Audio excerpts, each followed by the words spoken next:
We've issued a first alert weather day as we could see the potential for some strong severe storms throughout the afternoon hours. Highs top out close to 80-degree mark into Friday. More chances of isolated showers and storms, 83 by this weekend. Saturday, looking at showers and storms clearing by the late afternoon hours. Sunday for Easter, going to be looking dry. From the First Alert 4 Weather Center, I'm meteorologist Chance Gotch. There's a lot to talk about today, St. Louis. Let's get the conversation started. This is Mike Ferguson in the morning on NewsTalkSTL. It's going to be kind of a big day for the U.S. Supreme Court. And, of course, there was a ruling handed down on Tuesday, which Susie will describe for us here in just a little bit. Hey, good morning. Mike Ferguson here. Happy Wednesday to you, which, by the way, you know what that means. Start sending in your 80s bump music requests today for this week's Flashback Friday. Okay, so the Supreme Court today, they are going to hear arguments based on the whole controversy over birthright citizenship. Now, this is kind of complex, but there are some really big questions involved. So as we do when we want to dig into it, we talked to our friend Michael Neal from the Landmark Legal Foundation on Tuesday, giving us a preview of today's arguments before the Supreme Court. And here's what you should know. The argument is going to be going back basically to the president's essentially executive order saying this is how the government defines birthright citizenship. Right. And there's a whole lot of people, I would say even disagreements on both the right and the left as to what birthright citizenship means. What's the foundation of what's being, I guess, clarified, what the court's being asked to clarify? Right. Well, it depends. I hate to give you a lawyer answer. There's just so many balls in the air here. There's so many issues for the court to sort out here. Let's start with the 14th Amendment. Let's start with the first principles here. The court could, and again, we hope the court could tackle what is the meaning of the 14th Amendment, born or naturalized in the United States and subject to the jurisdiction thereof. Does that convey birthright citizenship? Now, the common knowledge or the common agreement for the past 150 years is that it does. It conveys if you are born within the territorial confines of the United States of America, you are automatically born a citizen, despite whether your parents are here illegally, legally, what have you. Obviously, there's some exceptions, diplomats, etc., and Native Americans, Indians, when this was originally constructed, but the common knowledge, the common, I guess, agreement has meant that this was birthright citizenship to illegals. Now, subject to the jurisdiction thereof, of course, the executive order interprets that in a different manner. The interpretation will be what is the meaning of subject to the jurisdiction thereof.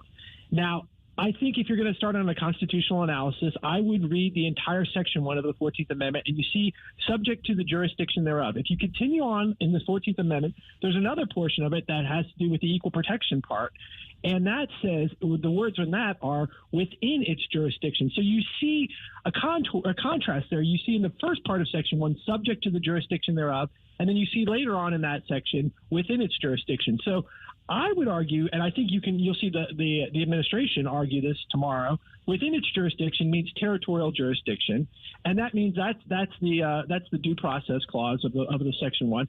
Subject to the jurisdiction means more than just simple territorial jurisdiction, right? It means you have to owe some sort of allegiance to the United States of America, and there has to be some sort of more permanent connection to the country, not simply just not beyond just simply being present in the United States. So I think you start with the text of the 14th Amendment right there, and you make that contrast and that distinction, and that supports the president's interpretation, of course, which represents a change. So you start with the 14th Amendment, then we can get into what you alluded to earlier, the separation of powers issues. You could talk about whether the court's going to consider the law. There was a law that was passed in 1940 and then 1952, 8 U.S.C. 1401. Whether the executive order violates that law, that's a separate issue, and the court could use that as an exit ramp for avoiding the constitutional issue. But fundamentally, if you want to start with what is the meaning of subject to the jurisdiction within the 14th Amendment?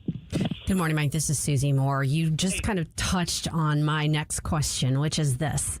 We know that the Supreme Court has a tendency to punt when it can, but this is a fight on the merits of the issue that has been shaping up for a long time. Do we think there's a substantial chance that they will take that off ramp and avoid hitting this square on, or is this the time to do it? I think it's certainly an issue that the court's going to wrestle with. And I think, we know Justice Roberts utilizes the canon of constitutional avoidance when he deems it appropriate. Okay. This, as you said a second ago, this is something that's been a couple of years. Remember the Trump versus Casa case, which was the universal injunction, which was last year, where the court avoided the vehicle whereby the issue of universal injunctions, the propriety of it, got to the court on an expedited manner through this birthright citizenship case. So the court avoided that and didn't tackle on and said they just issued an opinion on universal injunctions. But still, that was the same vehicle we're talking about now here over a year later. So I think certainly it is in the cards that the canon of constitutional avoidance could be used here, and the court could simply avoid getting into what is the meaning of subject to the jurisdiction within the contours of the 14th Amendment, and simply interpret whether this executive order, Executive Order 14-160, President Trump's interpretation, violates the law, again, the law that was passed in 1952, and they avoid getting into an extended discussion. And let's be very clear here. There's a lot going around about the meaning of those terms in the 14th Amendment. You see, if you just look at the docket, there are just dozens of amicus briefs on both sides presenting a historical originalist claim for what the meaning of this is. So you see arguments on both sides from an originalist perspective about what the ratifiers of the 14th Amendment meant when it says subject to the jurisdiction thereof. Again, I start with the text and I go back to my first principles here, is you see two different words right before jurisdiction within the amendment. One is within the jurisdiction. So you would think the drafters would say they knew how to say within its jurisdiction, because later on in the section they use that term. They also know what subject to the jurisdiction thereof means. So I think subject to the jurisdiction means something more than simple territorial presence in the United States. You have to have some sort of allegiance, something beyond just mere presence. So we'll see. Again, to answer your question, Susie, I really think there is a certain distinct possibility that the court avoids the constitutional interpretation, or a majority of the justices, or maybe a plurality of it. And I don't even know if a plurality of it would be enough to cobble together some sort of controlling opinion. It could be one of those cases where you get 3-3-3, and you try to find where's the controlling opinion here, where's the plurality. We're visiting with Mike O'Neill from Landmark Legal Foundation. Okay, so let's look at the core question, because when the president made this declaration, I think it was pretty obvious to a lot of us that, well, he wants this to come right where it is right now so that there's an answer on this one way or the other. Let's say that if the Supreme Court were to rule in on what does the amendment actually mean, a lot of us, we don't follow the technicalities of constitutional law and precedent and all that, but we've heard of things like anchor babies, of birth tourism from China, of illegals who come over while they're pregnant and then they get to claim all the benefits. So there's a tangible impact of this. If the court were to take on that issue of what does birthright citizenship or what does the amendment actually mean, what are the things that could potentially be affected one way or the other by that sort of ruling? Yeah, I think certainly if they rule in favor of the president, let's hypothesize that they're going to rule in favor of the Trump administration's interpretation of this. That means that it would effectively end birthright. As I see it, it would effectively end birthright citizenship unless you have some sort of congressional law. Congress passes some sort of law that would supersede an interpretation. But again, we're talking about an interpretation of the amendment. So if the 14th Amendment doesn't convey birthright citizenship, then all of that probably is out the window. So you would see, I guess, from a national security perspective, and that's kind of, you're raising some of the practicalities here. I think there is an argument about that. There is a national security vulnerability here. There is a question about whether the drafters and the ratifiers of the 14th Amendment ever intended for, could ever even contemplate birth tourism or non-citizens or illegal immigrants coming across the border and simply being here for a moment's notice, giving birth, and then having an anchor baby wedded to the United States of America forever.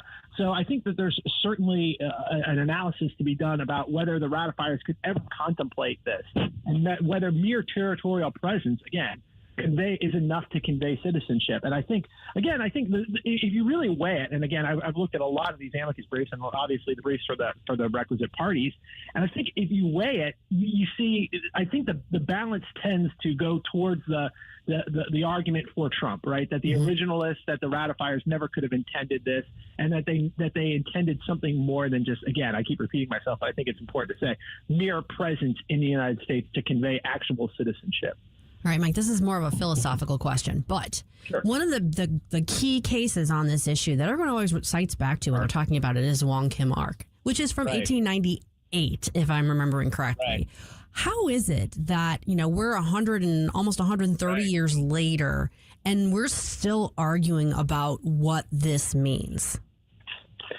Yeah, a couple things. I think first of all, you can distinguish a Wong Kim Ark on the facts in that I think the parents in Wong Kim Ark were here legally, so that you can distinguish that case. You can do a couple of things when you analyze these precedents that the other side of the search are controlling. Number one, you can distinguish it. Number two, you can argue that it was wrongly decided. True. You can simply say that the court was wrongly decided, and that the progeny of it and that the following of it has just been erroneous, and that the 14th Amendment was never intended to apply here. So. I guess you can.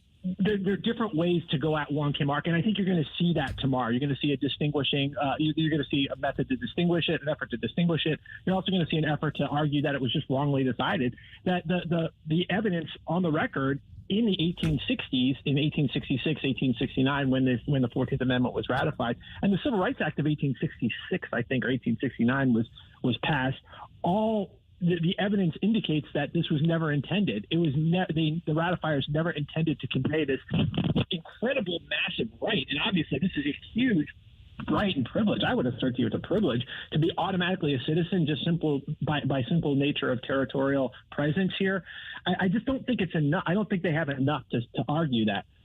Again, I think the vulnerabilities, though, are, Susie, simple. Let's be very clear here. The vulnerabilities are glaring. Number one is, and I think Mike alluded to this earlier, is you have an executive order here. So is an executive order enough for the president? I mean, you're talking about constitutional interpretation. You're talking about overriding on the face a law passed by Congress in 1940, and then repassed in 1952. Is an executive order enough? In other words, does the president of the United States, via executive order, can contravene 150 years of Supreme Court precedent and congressional law? That's certainly an issue, and I think a vulnerability for the Trump administration. Yeah, and so basically we've got one of about 100 outcomes that could happen after the arguments on Wednesday. Sorry. I know. I really wish I could be more definitive on this and boil it down to something, something A or B. But Unfortunately, this is just one of those matters. And again, we talk about this. This is the Supreme Court. They're not there to make easy decisions, right? I mean, so often we want to say that this could be this, but I hope I'm being clear enough to convey to you the width and breadth of issues the court's going to wrestle with tomorrow, and the potential paths and outcomes that can go down. And, I think we could easily see one of those cases where it's just divided. I do think that Alito and Thomas want to get into an interpretation of the 14th Amendment, so I think you're going to see that from them. I do think you're going to see a lot of arguments that are going to be tailored to trying to move Kavanaugh and Amy Coney Barrett and John Roberts in one direction or another. I think there's a recognition on the part of the individuals, the groups that are challenging this, that they represent possible swing. We know that John Roberts likes the constitutional avoidance canon to utilize that. So there's going to be some efforts. There's a lot at play here about trying to move him off that. So again, lots of balls in the air, complicated issue, but really when it comes down to it, we're gonna hopefully see some sort of determination about whether birthright citizenship is constitutional or not constitutional. Yeah. And Mike, I mean, I'm just about out of time here, but that's one of the things, regardless of what you feel about the arguments on either side, it seems like there would be a national interest in having the definition decided upon, whether we like the outcome or not. Yeah, and I think so too. Here's my other thing: is I always, and again, it's almost at this point where it's just a fool's errand. I feel like I'm tilting at windmills with it. It would always be wonderful to see our most important branch of government, arguably Congress, our most powerful branch of government under our constitutional structure, step up and do something. And you can't, but unfortunately, I can't say, well, we can rely on Congress. And the court could go down the road where they say, well, if Congress wants to change the law, they always have the power to change the law. Well, Congress isn't doing anything, right? Practically speaking here, they won't even pass a law saying that, that 85% of us agree that you should show identification to vote in federal elections. They won't even do the Senate won't even get off their backs to do something like that. So, it kind of rings hollow when I say stuff like separation of powers and, this is an area for Congress to do something, because quite frankly, practically speaking, Mike, as you're saying, is they're not doing something. So, it's incumbent upon the other branches are stepping into the breach here. The president is doing what he could do. And now, of course, the burden falls on the Supreme Court to interpret these terms in the 14th Amendment. Okay, once again, Got Flashback Friday coming up in just a couple of days, so send Jerome your 80s bump music request. I don't know if he's going to have a theme this week or not, so Jerome will ask him in just a second on that. Maybe not, but if he does, then we'll let you know what that is. But in the meantime, you can get out ahead of it and start sending those in. All right, the number here, 314-912-1019. This is 1019 and 94.1 News Talk STL.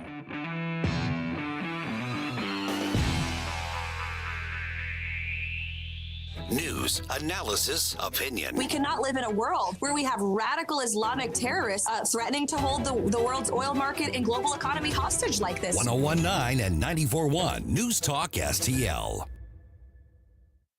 Hey, it's Vic Porcelli. We're sitting here with our great friend, Chris Cooper. Hi, Chris. What's going on, Vic? How are you? I hear you wrote another book. This one's an e-book. Is that right? The Business Owner's Playbook for Financial Clarity. So it is a great book for entrepreneurs, a very short guide. Give people, business owners, the ability to understand key questions that are important, such as succession planning, legacy planning, getting the IRS out of our pockets, right? Because do you like paying taxes? I do not. I don't think anybody likes paying taxes, right? That just makes sense. And then always talking about protection. And then the other thing from a business owner perspective, what is the biggest asset a business owner has? Probably their business itself, right? We need to make sure we understand what the value of that business is as well. So this new book, I'm sure, is incredibly expensive, right? How much? No, it's a free resource. Oh, it's free. We provide guidance, we provide education because we want to make sure people feel educated and understanding because sometimes you don't know what questions to ask, and we need to make sure we help arm people with information to ask the right question. Reach out to Chris and Stacy today at SerenityWealthNow.com. Investment advice offered through Fortis Capital Advisors, LLC. Hanson's Tree Service at hansonstree.com is your one-stop shop for expert insured tree care and more in the greater St. Louis region and at the Lake of the Ozarks.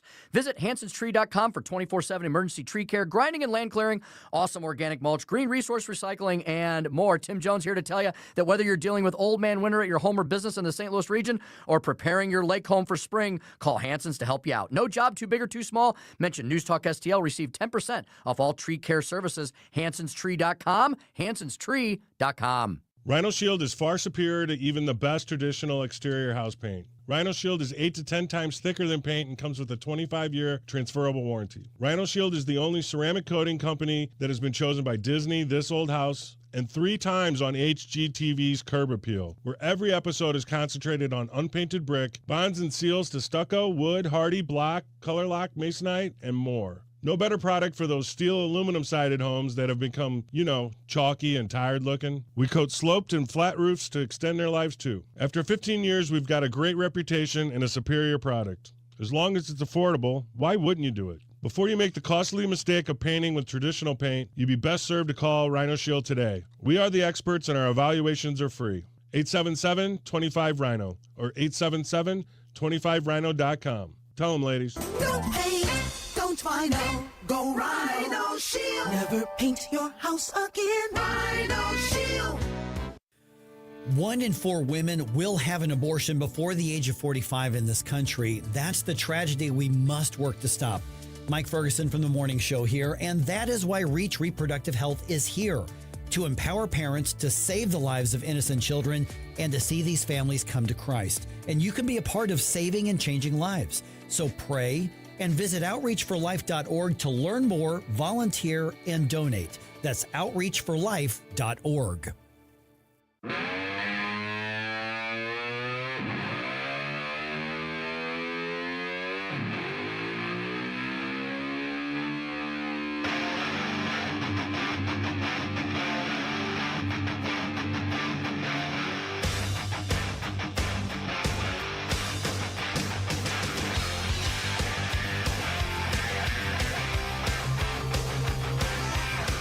Get up, St. Louis. It's Mike Ferguson in the morning. All right, so the criminal charges have been filed. Now, unfortunately, there is no official crime of stupidity.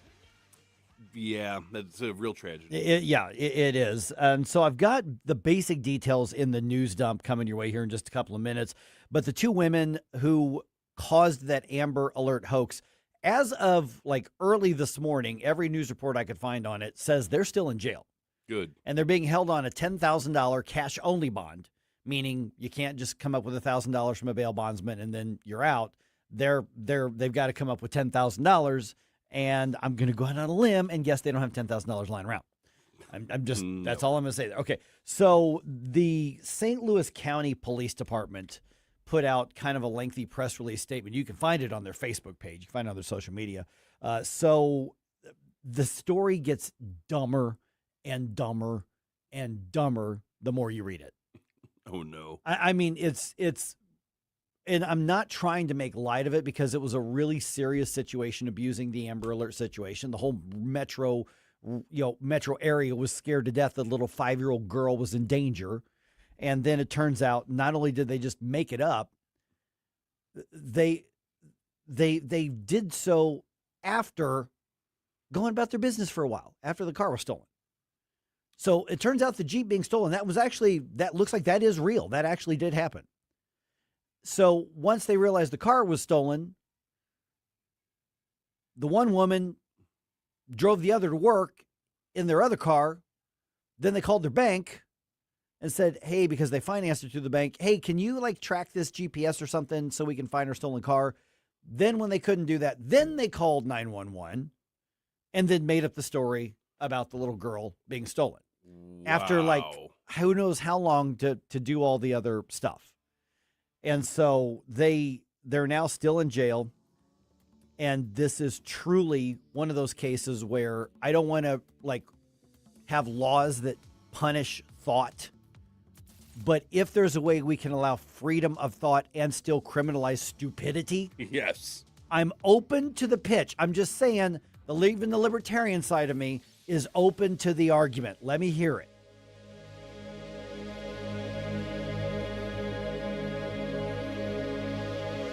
If you love your pet, which I know you do, then they deserve the excellent treatment and care they'll receive at Pacific Animal Hospital in Pacific, Missouri. A full-service veterinarian facility. Originally built and grown by my dad, Dr. Bill Jones, a new generation of wonderful veterinarians and staff at Pacific continue to provide outstanding medical, surgical, dental, boarding, and grooming services for your favorite furry friends. Our family entrusts the care of our pets only to the experienced docs and staff at Pacific Animal Hospital. You should too. Call them today, 636-257-2100, 24/7 at PacificVets.com, PacificVets.com. I'm Dr. TJ, owner of the Institute of Natural Health, co-owner of Optimal Nutraceuticals, and the host of Wellness One. Wellness One is designed to cut through the nonsense and provide you common-sense science-based information regarding health and wellness. On the show, we discuss topics like thyroid health, gut health, hormone optimization, and many others. Our show airs Saturdays at 10 a.m. and 2 p.m. and Sundays at 11 a.m. and 3 p.m. right here on NewsTalkSTL. And you can visit us at inhstl.com. That's inhstl.com. Missouri's laws are clear. Unregulated gaming devices are illegal. Companies have been telling businesses that gray market machines are legal. That's wrong. Don't be scammed. If you have these devices at your business, you could be subject to criminal and civil penalties. Unplug and remove these devices today. If you've been approached to host illegal gaming machines, call now. 800-523-1434 or visit ago.mo.gov. Sponsored by the Attorney General's Office. Jamie Allman here, tossing and turning over retirement worries. You're not alone. 3 out of 4 Americans share your concern about having enough saved. But here's the thing. A comfortable retirement isn't out of reach, even if you're planning for 30 or 40 years ahead. Every day, Jeff Portman from the Gemini Wealth Group helps people avoid the critical mistakes that can derail their retirement. Build your path to financial confidence. Visit GeminiWealthGroup.com or call Jeff directly at 314-888-0123. Securities and advisory services offered through LPL Financial, a registered investment advisor. Member FINRA, SIPC. People ask all the time, who the heck is Low Cost Airlines? Well, we're not just one airline. When you're talking to us, you're talking to everyone. We are the discount supermarket for all airline tickets. Plus, we have all the airlines and always have the best prices. American, Delta, United, plus all the specialized international airlines and a lot more. And we make it easy. We guarantee you'll talk to a live human in 60 seconds. You can have the rate you need and have your trip booked in 5 minutes. Now, how cool is that? And remember, when you're talking to us, it's like talking to every single airline available with one fast phone call. All you need to do is call and find the best prices to fly wherever it is you want to go. So are you ready? Call Low Cost Airlines right now. 800-515-2397. 800-515-2397. 800-515-2397. That's 800-515-2397. KLGY HD3 Clayton, K270BW Bellefonte, KNBS Bowling Green. This is News Talk STL at 1019, 94.1, and always streaming at NewsTalkSTL.com. Thomason. The Iran war will be the topic of tonight's presidential address to the nation, and we already have some idea what the president might have to say. President Trump told reporters he sees an end to the U.S. war effort against Iran. I think we're 2 or 3 weeks. We'll leave because there's no reason for us to do this. He was asked about the war's impact on Americans, especially at the gas pump. And we're $4, and we have a country that's not going to be throwing a nuclear weapon at us in 6 months. But Americans are feeling the effects in the interim. And they're also feeling a lot safer. What is the plan to bring them back down? All I have to do is leave Iran, and we'll be doing that very soon, and they'll become tumbling down. But as for reopening the Strait of Hormuz, through which some 20% of the world's oil passes... That's not for us. That'll be for France. That'll be for whoever's using the strait. But I think when we leave, probably that's all cleared up. The White House says the president will address the nation on the war Wednesday night.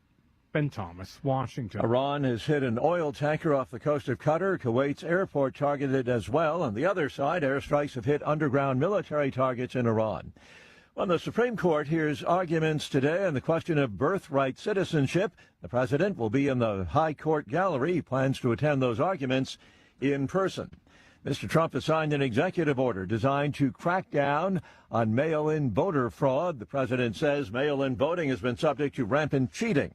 In his words, it's horrible what's gone on. If all goes according to plan, NASA's Artemis II lunar mission will blast off this evening. 4 astronauts scheduled to do a flyby of the moon without landing or orbiting before they return to Earth. Wall Street, Dow futures up 305 points. The NASDAQ futures 221 points higher. More on these stories, townhall.com.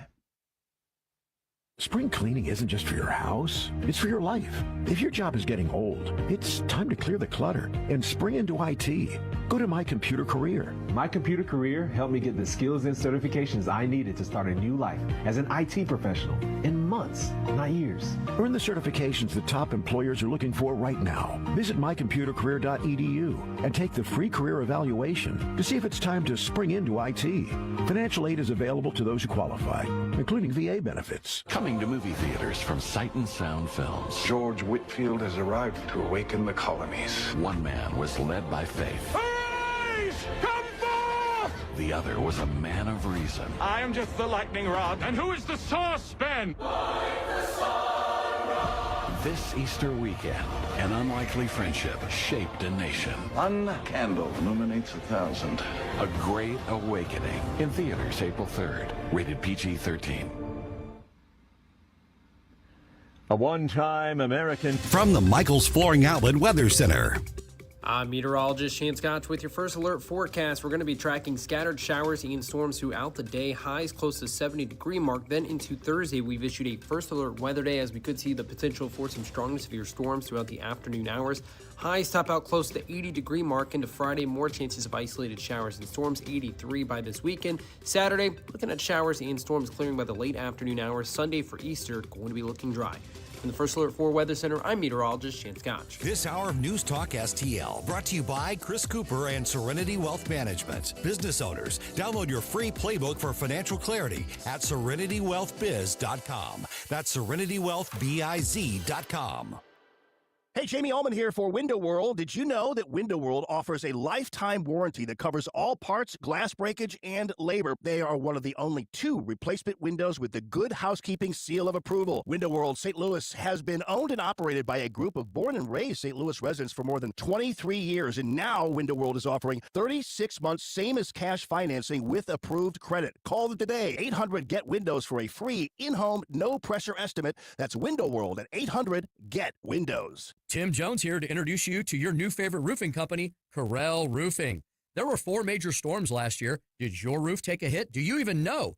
Most homeowner insurance policies require claims to be filed within 1 year, so time's running out for a closer look. At Corel Roofing Company, you get a local roofing specialist who will advocate for you every step of the way. Give yourself peace of mind. Schedule your roof inspection today with Corel Roofing at CorelRoofingCo.com. That's CorelRoofingCo.com. On the next Larry Connors USA. The story behind the story when Marines have one of the bloodiest battles of World War II, Okinawa. Larry Connors, USA. Now, weeknights 6 until 8. On News Talk STL. Mike Ferguson. Is there anything in your life that is not Trauma Olympics? Susie Moore. Get out of here and stop playing victim. Get up, can't you hear the alarm? Get up, St. Louis. There's no crying in baseball. Mike Ferguson in the morning on News Talk STL. All right, charges are filed against the women who caused that Amber Alert hoax. Good. Yeah, we knew that was coming, but now we know what the charges are. Now we know what the potential worst case scenario for them punishments are. So we'll give you the details on that.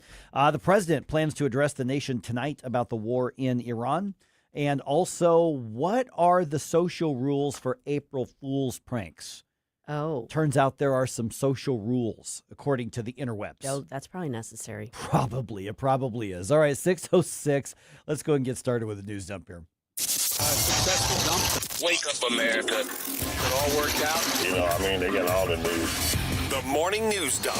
Okay, so 2 women now face criminal misdemeanor charges in connection with the Amber Alert hoax on Monday. St. Louis County prosecutors charged 29-year-old Ashley Collins and her girlfriend, 31-year-old Kayla Williams, with making a false report. Collins is also charged with abusing the 911 system. Police say the women reported that a 5-year-old girl was in a vehicle that was stolen. That, as we now know, girl does not exist. And the story gets even dumber. So the stolen car thing is apparently still legit. That actually really did happen. I'm still skeptical. The police say that was actually a legit stolen vehicle. But here's the thing. They weren't that worried about it when it happened. So one of their cars, whoever it was that has the Jeep, that was stolen. So the other one of them drove the other to work in their other car. And then they called the bank and said, all right, our car's been stolen. You financed it. Do we have a GPS tracking thing? Can you locate it? When the bank's like, yeah, no, we just did the money part of this. I want to call the police. Then they called the police and made up the story about the 5-year-old girl who doesn't exist. I don't, yeah. I don't know what the thought process is. I think the problem is there really wasn't one in that, but that's where it is. And so 2 misdemeanor charges. They're still being held. It's $10,000 cash only bond for each of them. No 10% business with those 2. Melissa Price Smith, when I looked at her statement, the county prosecutor, she's not happy. No. She's dropping the hammer. It sounds like she's going for the harshest crime that she can get a conviction on this. And I have a feeling my guess is they're probably not going to take some sort of deal. It's a misdemeanor. You're going to get thumped. You're going to get fined something. We'll see what happens with it. Well, I still think, like I said, there's something weird about the whole Jeep stolen thing. Like, I don't know if we'll ever know, but it didn't go far. Yeah. And they didn't seem to be, like, panicked about that. No. So it almost feels like they had an idea of who might have taken it. Well, that could be. Yeah. Do you know what I'm saying? Like, yeah. I don't know. Oh, here they are. Could very well be. Here's the Mensa crew. Okie dokie. Yeah. That was my hypothesis You yesterday was that it sounded like maybe somebody that they had known that they'd gotten into an argument with, or somebody that's like, I don't care what you guys say. You guys have 2 vehicles. I'm going to take one of them. You'll be fine. And they don't want that person necessarily getting arrested, but they still want the vehicle back. But they want to cause a big uproar over the fake exactly. missing child. I don't know. Just not bright. Not at all. All right. It has been less than 2 years, and now the Downtown Safety Ambassador Program in the city is shutting down effective today. I kind of forgot there was one. Yeah, well, that's a lot of people did. That employed people to assist visitors, call police when they saw dangerous situations, so basically downtown mall cops, and then escorting pedestrians when asked if somebody didn't feel comfortable walking somewhere by themselves. The program was actually operated by Greater St. Louis, Inc., not by the city, through a grant that they received, and the reason for the programming ending's not been announced. We're not really sure why. Okay, so it could be financial. It could be just that it's not being really used. Yeah, it could be. It could be. We don't know, but we do know because they remember they unveiled that a couple years ago with like a bunch of this is really going to help revitalize downtown. These ambassadors, because other cities have this kind of thing, this sort of civilian foot presence, that's not police, but like I've got a phone and I'm not afraid to call somebody kind of thing to it. So it's coming to an end as of today, actually. All right, President Trump is going to address the nation regarding the Iran war that's happening this evening. The White House describes the president's primetime speech as an important update on Iran. On Tuesday, Donald Trump said U.S. forces could leave Iran in 2 or 3 weeks and be done with the conflict. The president also lashed out at American allies for not doing more to support the U.S. military's war campaign. He said it's up to other countries, not the United States, to keep the Strait of Hormuz open for oil tankers and other shipping. Greg Clugston, Washington. And his address to the nation is going to begin at 8 o'clock our time. Okay. Here tonight. So Okay. right in the middle of prime time, basically. Right. Yep. Well, that'll be interesting. There was an address today by Anthony Albanese and also one by Keir Starmer as well. Okay. So yeah, I did not catch those. Mhm. All right. Well, early this morning. All right. 5 people are accused of defrauding a Missouri child care program. Uh-oh. Yep. Over the past week, each part of the group appeared in court in St. Louis. The charges include wire fraud, identity theft, and theft of government property. Prosecutors say they stole over $500,000 from a Missouri Education Department program that's designed to help open and expand child care facilities. Where have we heard this sort of thing sounds vaguely before? familiar. Were there any Leering centers involved? No word on Leering Do centers. we know anything about the perpetrators? We know their names and their ages, and that according to the Are they Native police- Americans? No, I shouldn't say Native Americans. Are they American citizens? They seem to be. They are not foreign names. Let me put it. Okay. Let me put Well, it and you that can't way. always tell, but yeah. Yeah. They're not So- obviously. No. A full moon? It is a full moon? I was just talking about this last night. I said, is it a full moon? Yeah, there you go. I think I was right. That Sorry. explains so much. Sorry. Hey, how you doing, Susie? We're over here. I'm sorry. For those that aren't aware, we do have TVs that are playing Yeah. different. We're monitoring the situation, and so she's not just coming up with random thoughts in her head. I am. I'm just coming up with random thoughts. All right. Glitching. Squirrel. Yeah. All right. A new online survey says almost half of us think April Fool's pranks are amusing. Almost half. Almost half of us. If the pranks follow a few guidelines. That's the thing. Yeah. That's the key part of it. Okay. What would jump out at you is, okay, it can be amusing if, or as long as. Like silly and kind of catches somebody by surprise, but it's not like, it's easy to clean up or Yes. easy to, yeah. See, that goes along, I think, with the number one rule, according to the survey, is that no one gets hurt. Yes. And by hurt, I don't mean just physically, not like hurt or Emotionally humiliated. traumatized. Yeah, exactly. The prankster fesses up and lets the target know that, hey, it's just a prank. You only prank people that you know. Oh God, yes. Yes. So like the social media videos of like pranking people on the street, and it's like, it's just a prank. That's not cool with most people. And I have never heard this one. The pranks should be done and revealed by noon. They're stale after noon. I do feel like it's kind of a beginning of the day sort of thing. Yeah. I mean, it feels like 4 p.m. is a weird time for It does seem, yeah. April Fool's prank. Kind of done at the end of the day. And, Yeah. Oh, I'll take it all the way till 11:59. Yeah. There you go. Social media has made it worse. Yeah. By far. I am not an April Fool's prankster. I'm not really a prankster in general, but I'm on the 52 or 53% who roll my eyes at them.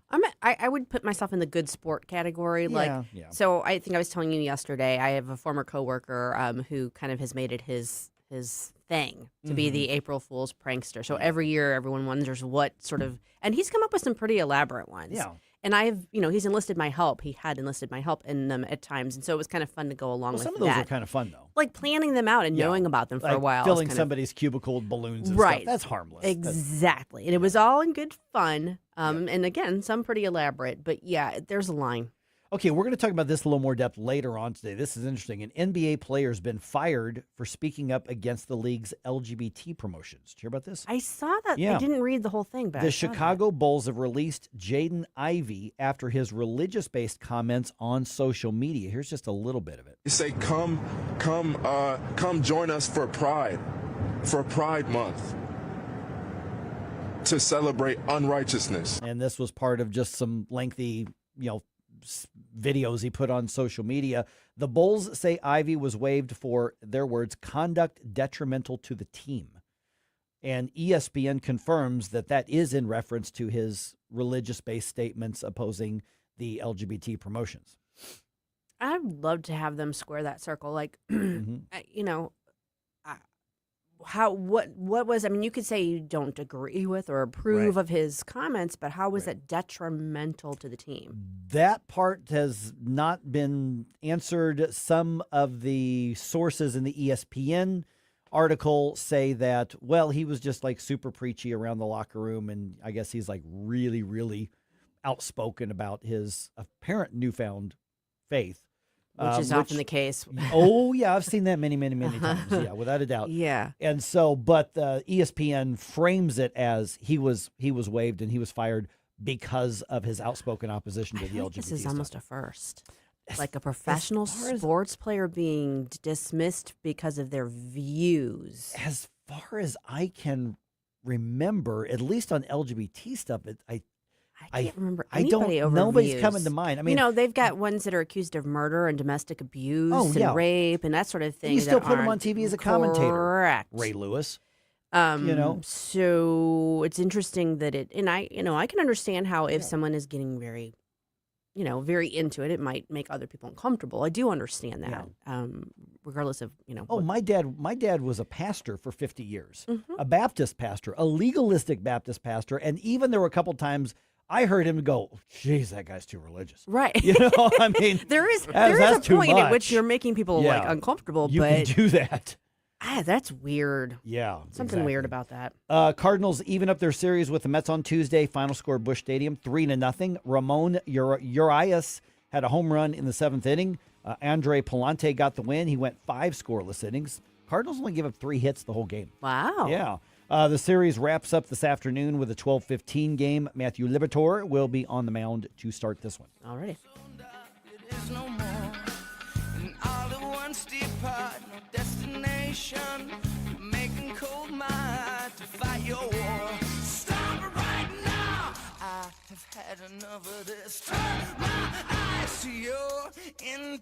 Well, there you go again, listening to Mike Ferguson in the morning on News Talk STL.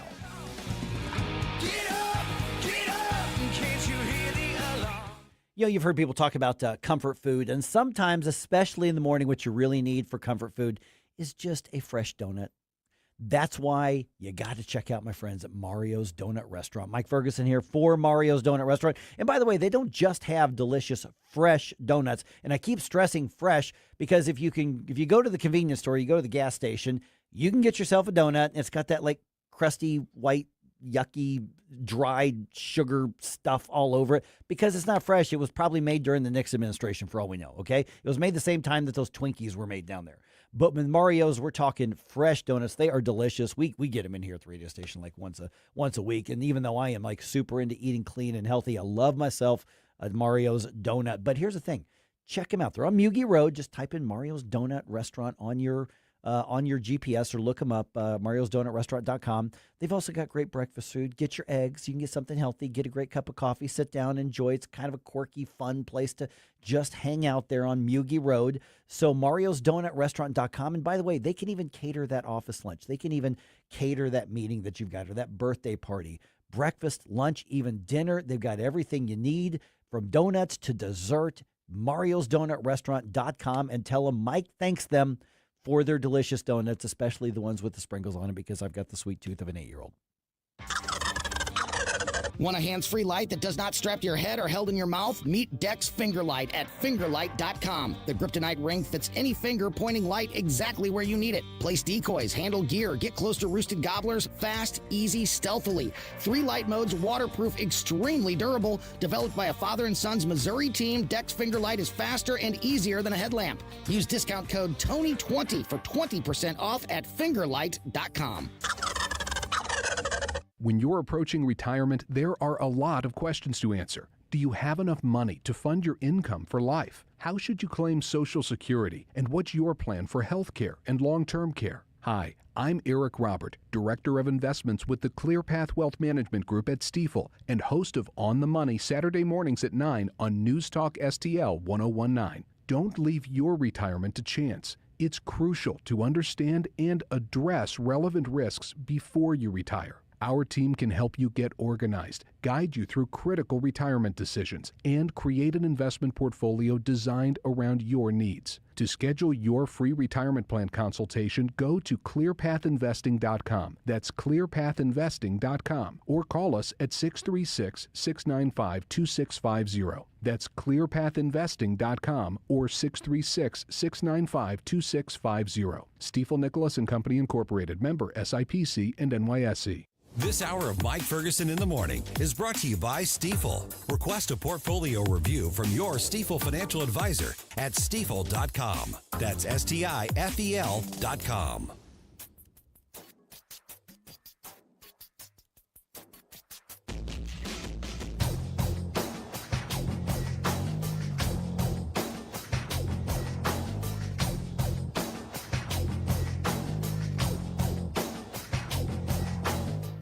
Hey guys, Billy Crow here from Jeffco Patriot Radio. Hope you had enough time to freshen up your coffee, because now we're back with Mike Ferguson in the morning.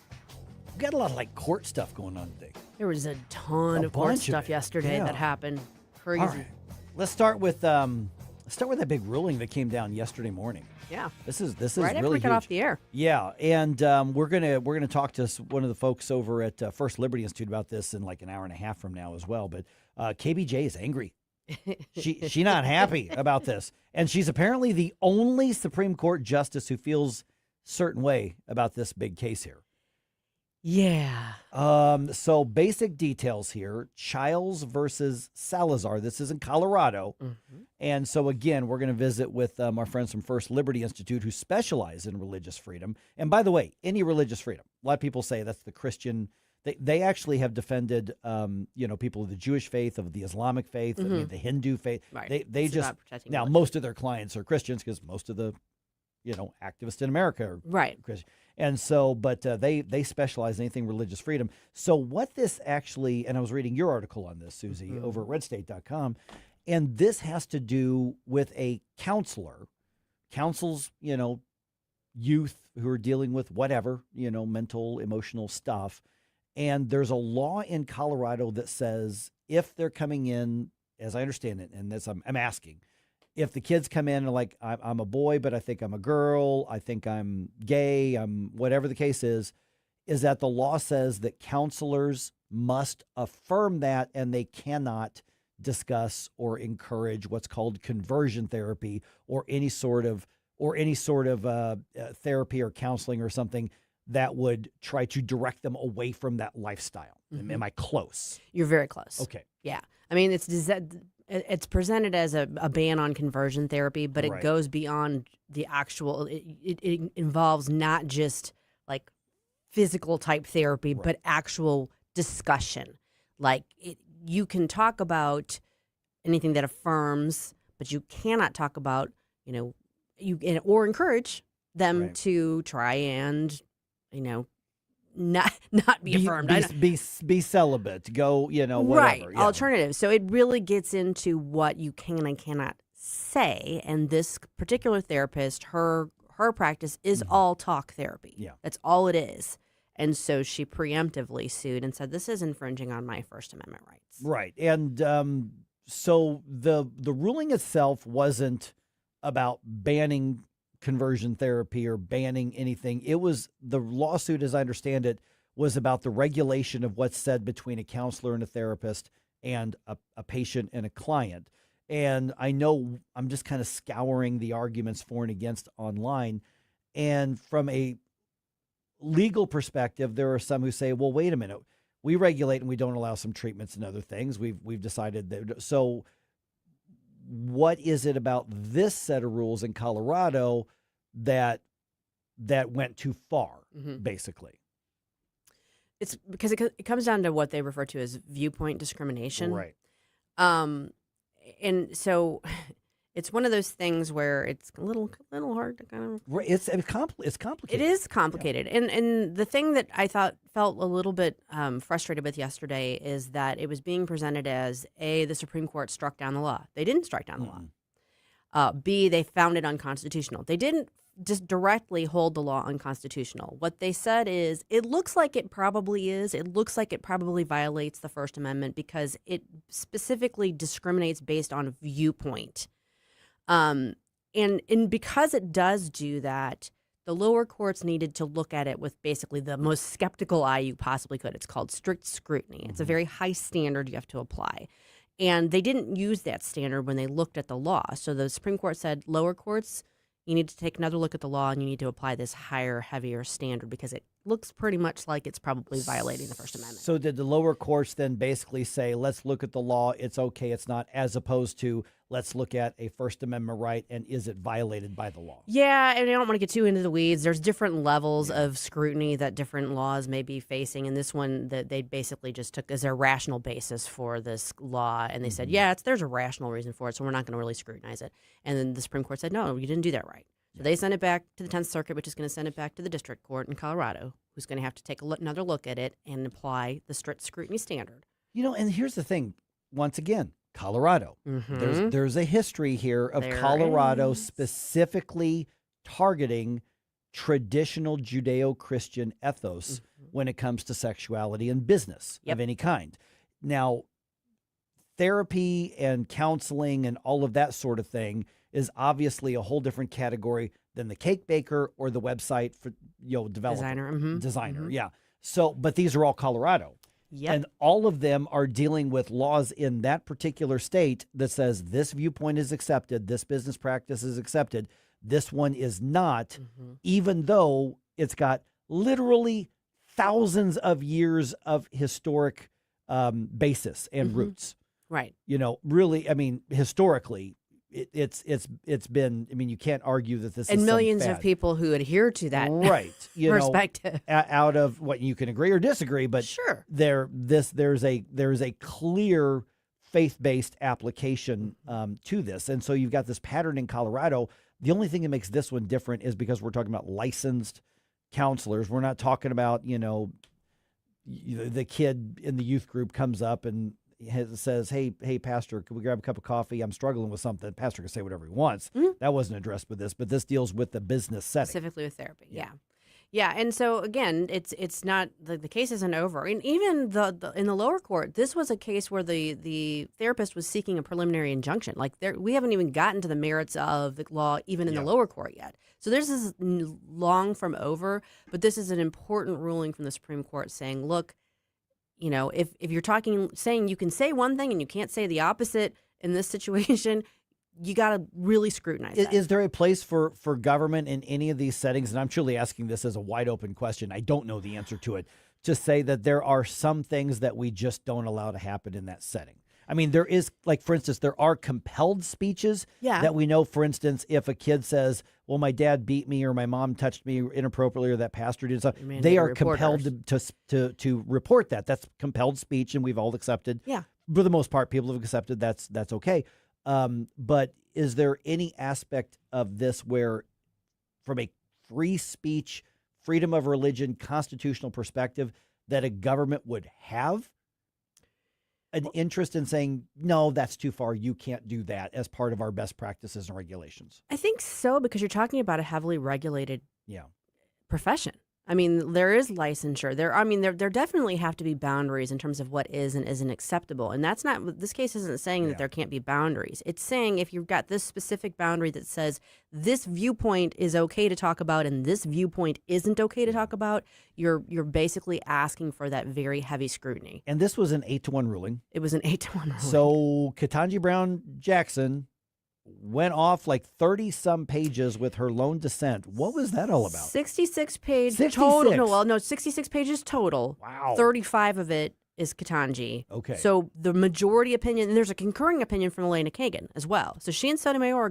join with the majority, but she has a concurring opinion. It's short, but those two combined are shorter than Ketanji, word salad, make up new words. What's her fit about? I haven't had a chance to read and dissect her dissent. I saw the footnote from Elena Kagan very sort of pointedly pushing back. So we've seen this a few times now. We've seen Amy Coney Barrett sort of take Ketanji to task, and we've even seen some pushback from Sotomayor and from Kagan, and they are, of course, ideologically aligned with her. So if they're pushing back, that tells you she's probably pretty far out over her skis. Sounds like she is way out in the ether. Yeah, I'm hoping in my free time to read the actual dissent to glean what her beef is here, but I just think whatever it is, she feels very strongly about it. She feels strongly about it, and I feel like she spent so much time as a trial judge and not near enough time, well, no time as an appellate judge before she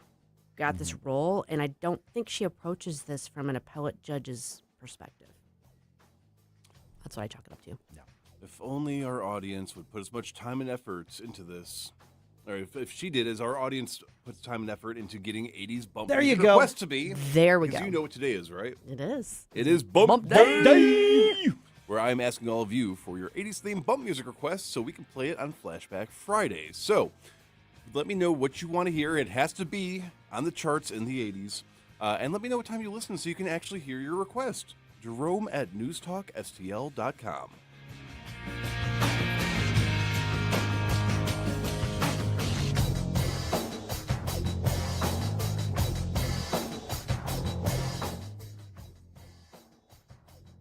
Mike Ferguson in the morning. It's time to limit the First Amendment. No. What? I said no. On News Talk STL.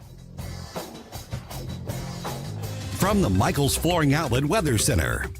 I'm meteorologist Shane Scotch with your first alert forecast. We're going to be tracking scattered showers and storms throughout the day. Highs close to 70-degree mark. Then into Thursday, we've issued a first alert weather day as we could see the potential for some strong to severe storms throughout the afternoon hours. Highs top out close to 80-degree mark into Friday. More chances of isolated showers and storms, 83 by this weekend. Saturday, looking at showers and storms clearing by the late afternoon hours. Sunday for Easter, going to be looking dry. From the First Alert 4 Weather Center, I'm meteorologist Shane Scott. Game day comfort steps up to the plate Saturday, April 11th, when the Cardinals face the Boston Red Sox downtown. That night, fans can score a Cardinals dugout hoodie presented by Mercy, built for cool nights, late innings, and early season baseball. It's a classic, easy-to-wear layer you'll reach for all year long. Available in medium or extra large while supplies last. Don't miss this spring matchup. Get tickets and details at cardinals.com/promotions.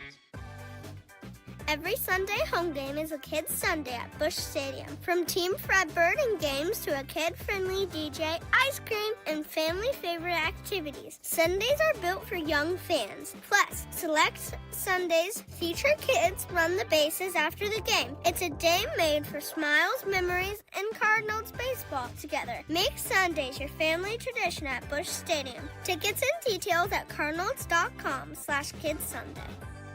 Hey, Columbo here for Intervine, a great local company that has customers all across the country due to the quality of their products. Intervine has the best flashlights, lanterns, headlamps, and even batteries, including the new Monster 2000 Lumen waterproof lantern and the Sentinel 2000 self-defense flashlight. Our home and vehicles are full of great Intervine products, and right now you can shop their website and get 25% off your entire purchase just by using my name, Tony, as your promo code. That's promo code Tony at Intervine.com.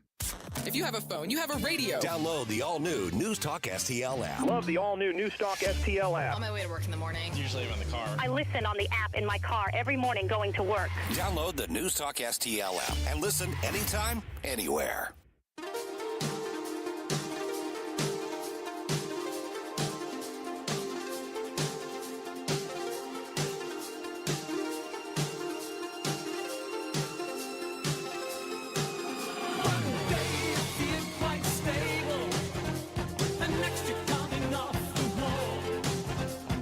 Let's get back to all this madcap mayhem with Mike Ferguson in the morning. But don't forget, stick around for Jones and Arps every Monday through Friday, 4 to 6 p.m.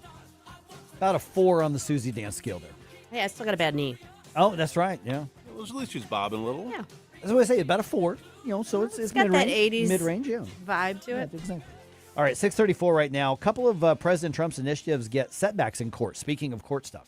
Okay, so one of these I really get. I mean, I understand. I'm not saying, I'll withhold judgment as to whether I agree or not, but I understand it.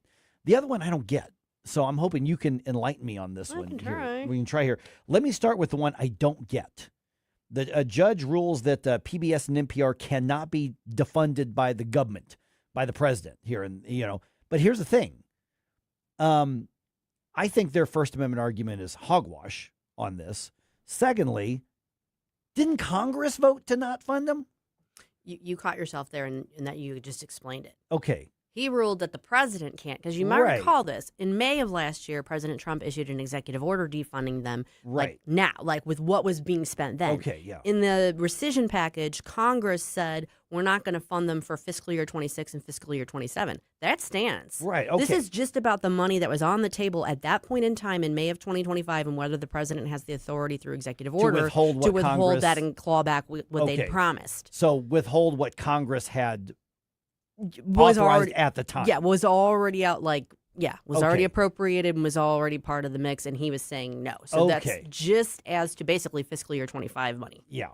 And so I'm glad you explained that, because I had to go figure it out too. Right, because I'm reading even from a couple of the conservative sites. I'm like, I don't understand this ruling, even when they acknowledge Congress had voted to We're not talking about fund two them. different buckets of money. Okay, see, that wasn't clear in most of the media articles that I'm reading. It was there was a busy day. Yeah.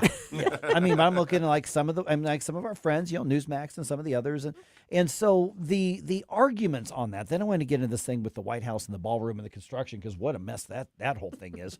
But the president and the administration rightly calling out what conservatives have been saying for a long time about NPR and PBS as far as their bias and all this sort of stuff. And the judge in the ruling against the executive order saying that this is viewpoint discrimination and it violates their First Amendment rights. Here's why I think that's complete hogwash. No one has said they can't say it. Mm-hmm. PBS is free to say whatever they want to say. NPR is free to say whatever they want to say. What the president was arguing is taxpayers should not have to fund it. If they can come up with their own funding, they can say any darn thing they want to say. Mm-hmm. And I agree with that. They can be a nonprofit and raise their own money and be as biased as they want. Yep. I disagree when the president says we're going to threaten your licenses because we don't like what you're saying. I disagree with that. Mm-hmm. But when he's saying you're not entitled to any taxpayer money, I agree with that. And so I think the president so agreeable.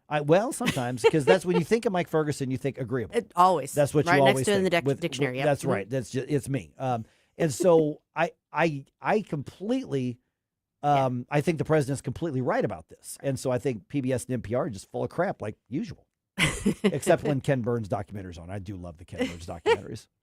Yes, I can put aside my his politics. Yeah. Well, yeah, and from a practical standpoint, the Corporation for Public Broadcasting is essentially folded because they're not getting. Well, yeah, they voted to dissolve. Exactly. Yeah. So it's one of those.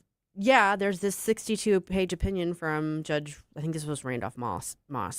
And you can read through it. It's going to be appealed. Yeah. So it's not the final. Randolph Moss. Yes. It's not the final word.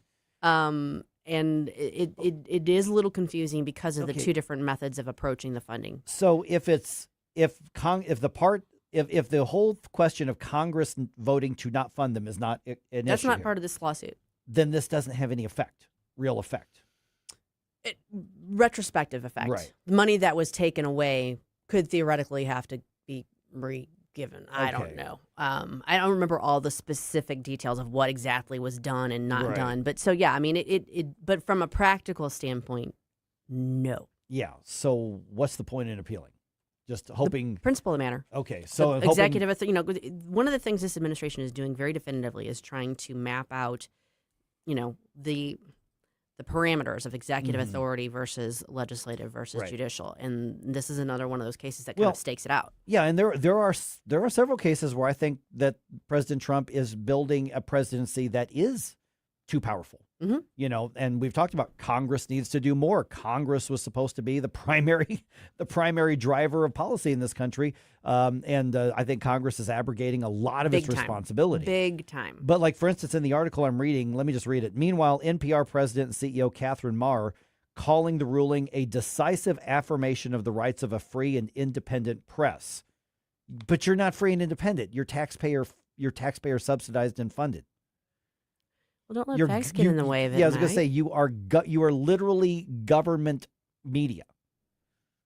So you're not free and independent press. Details. I know. Yeah, precisely.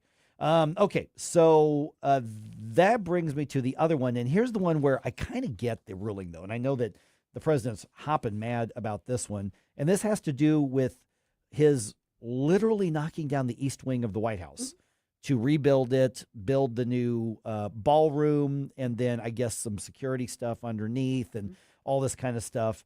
And the judge in this case, who was a Republican appointee. Richard Leon. Yeah. Is he Bush 43? I think it was one of the Bushes. He's Bush 43. Yeah. And so he's not ruling that the White House doesn't need renovation. It has nothing to do with that. It's, does the president have the authority to do something that massive and without specific without congressional approval? Mm-hmm. And I actually get that. I actually get that one because, I mean, he's literally knocked down the entire. I mean, if you look, I looked at the video this morning on the TV coverage of it. The whole East Wing is gone. It's not there. Right. I mean, it's a construction zone. And so the argument is, according to the judge, is that the president is the steward and the caretaker, not the owner, is what he argued. So what are the arguments on both sides of this? Because they made a difference between, like, I think it was Truman putting in a tennis court or something like that. They're like, yeah, that's not what we're talking about. We're talking about major structural renovations. We're not talking about changing the drapes or updating the electrical work. We're talking about something that major because there are designated chartered organizations that are in charge of kind of the historic aspect of this. And so the argument is that he just doesn't have the authority to do it. Kind of a moot point once the wrecking ball's already been swinging for weeks. Yeah, so that's going to be interesting no matter what. The ink hadn't dried on Judge Leon's opinion before the administration appealed. Right. I mean, that was like ready to go. Yeah. So that will be, we will probably, and he even stayed his own order for 14 days, giving them time to appeal because he knew it was coming. I don't know enough about the intricacies of the arguments. I haven't read the briefs or anything like that. It's it's this Preservation Society versus the National Park Service, or the part of the parties, and it's just a question of statutorily, who has to be involved in the process, who can be involved in the process, but isn't necessary to it. All of which will be sorted out eventually. Yeah. Whether this is one that goes to the D.C. Circuit, gets sorted out there, and that's it, or goes all the way to the Supreme Court, remains to be seen. But the bottom line is this. If when all is said and done, the courts say, yeah, you did need congressional authority specifically, and you can't do that on your own, then they're stuck with, okay, but now what do we do? Well, now what? Yeah. Exactly. Yeah. And I think that's one of the reasons why they wanted to appeal this quickly, because right now the Republicans are in the majority in Congress. So if push comes to shove and congressional approval is needed to finalize this, that might be something that they can theoretically get pushed through a Republican Congress. Yeah, because that's essentially what the judge was ruling. Not that it can't be changed or renovated or done or build a... You got to dot I's and cross T's, is basically what he said. Is that there's a proper way to do it, and just because I want to. And a lot of people may say, well, that's just another target at Trump. No, I think this is about the one executive power. Trump's the one doing it, basically do it, then ask permission later, or ask forgiveness later kind of thing, as opposed to permission. But this would go for any president that's in there. So this is clarifying who gets to do what. I actually kind of get this one. This one I understand. I think it's easy to understand what the arguments are on both sides. Now, I mean, people are going to have different opinions about how it should ultimately be, determined. But yeah, no, I think it's not that one is not as hard to understand. Right. Yeah. And I'm kind of siding with the judge on this one personally, because I think it would have been a wiser course of action for the president to say, listen, we've got to renovate this thing. I could raise the money to do it. This is nonpartisan. Here's the plan. Give me the okay, and then I'll take care of the rest. And with the Republican majority, they probably could have rushed that. That's sort of through. There's always going to be partisan. Democrats are going to throw a fit. Anything Donald Trump wants to get a haircut, they'll try to pass a resolution to not allow that. I mean, that's just the way that impeach him over the haircut, because it was a bad haircut. But in this case here, you're talking about something that transcends presidencies, being the White House and the status that has in our country. So I think a wiser course of action would have been to not go do it alone. So it'll be interesting to see where this goes. Good. I mean, if I'm not getting an invite to the ballroom, then I'm just glad I'm paying for it. Yeah. I'm hoping to. You got the best chance of any of us. Fingers crossed. So there were 8 cases at least yesterday that had notable rulings in them. 2 of them at the appellate level were favorable for the administration, or in Florida, the Florida administration on alligator Alcatraz. Oh, I didn't even hear about that. Well, it was just kind of one of those procedural rulings, but it was just the appellate court basically saying, nope, we're not going to mess with the lower court decision right now. But so there were a couple of bright spots, if you will, from an administration standpoint, but then there was a lot of lower court rulings that were not great for him, for the administration. Yeah. And where can we find more information about that? Well, I can tell you right now, if you go to redstate.com and you look for the article that's titled Evening Docket, a rather rough ride in the courts for Team Trump, you will find that very specific rundown of all 8 of those cases, which doesn't even touch on the Supreme Court case, which was a separate article. Exactly. Okay, so Jerome, let's throw those up on social media at some point this morning when we get a chance on that. Yeah. Speaking of court stuff, charges have been filed against the women who caused the Amber Alert hoax on Monday, and we've got the details about that in the news dump at 6:50.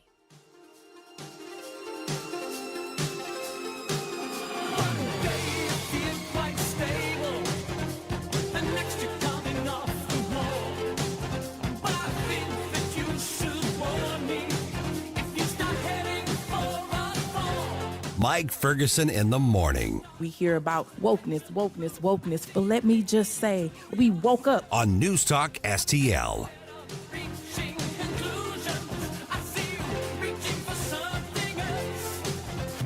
In the media. 1019 and 94.1. They lying about what's going on in America. They lying about it. News Talk STL. Life's legal challenges deserve experienced representation. For over 15 years, Cole Combs Attorney at Law has been serving St. Charles and surrounding counties with comprehensive legal expertise. From tax preparation and estate planning to family law and criminal defense, Cole delivers personalized solutions for your unique situation. You have traffic tickets, need a business formation, real estate matters, one call will handle it all. Cole O. Combs Attorney at Law. Call 636-949-0010 extension 3 today or visit colecombs-law.com. I was elected in 2023 to bring common sense and conservatism back to the classroom. Despite my hard work, there's still much to do. Hi, my name is Jane Pushkar, and I'm running for the Francis Howell School Board. I can continue the hard work of fiscal responsibility, parental rights, and returning to research-based curriculum and resources. It's a tall order, but after successfully removing many pornographic books, I've proven that parental rights are never to be ignored. Your vote is critical this year, so please vote for the top 3 conservative candidates on the ballot. Paid for by Citizens for Jane Pushkar. Ron Pushkar, Treasurer. The Vic Porcelli Show. It is an honor and a privilege to have U.S. Senator Eric Schmidt. Hey, I have to tell you, I don't know if I've ever told you this. In the 90s, what would this have been? Mid-90s. Yeah. And I was I worked at Grant's Farm, and I had a couple other jobs. In the afternoon, I would often hear and listen to Porcelli's Deli on the radio. Thank you so much. Thank you for listening. Thank you for making me feel older than I already feel. That's just great. Vic Porcelli. Live and local, weekday mornings at 9. On News Talk STL. The Laborers International Union of North America, Local 110, was formed in 1933 and from the beginning has strived for progress and the well-being of others. The laborers of Local 110 are hardworking men and women who take pride in their great work. They are the fastest-growing union of construction workers and one of the most effective unions representing plants and quarries. Laborers Local 110 has the best medical benefits, pension, education, and heavy construction training in the market. Visit lu110.com and start your future today. This hour of Mike Ferguson in the morning is brought to you by Stigall. Request a portfolio review from your Stigall financial advisor at stigall.com. That's STIFEL.com.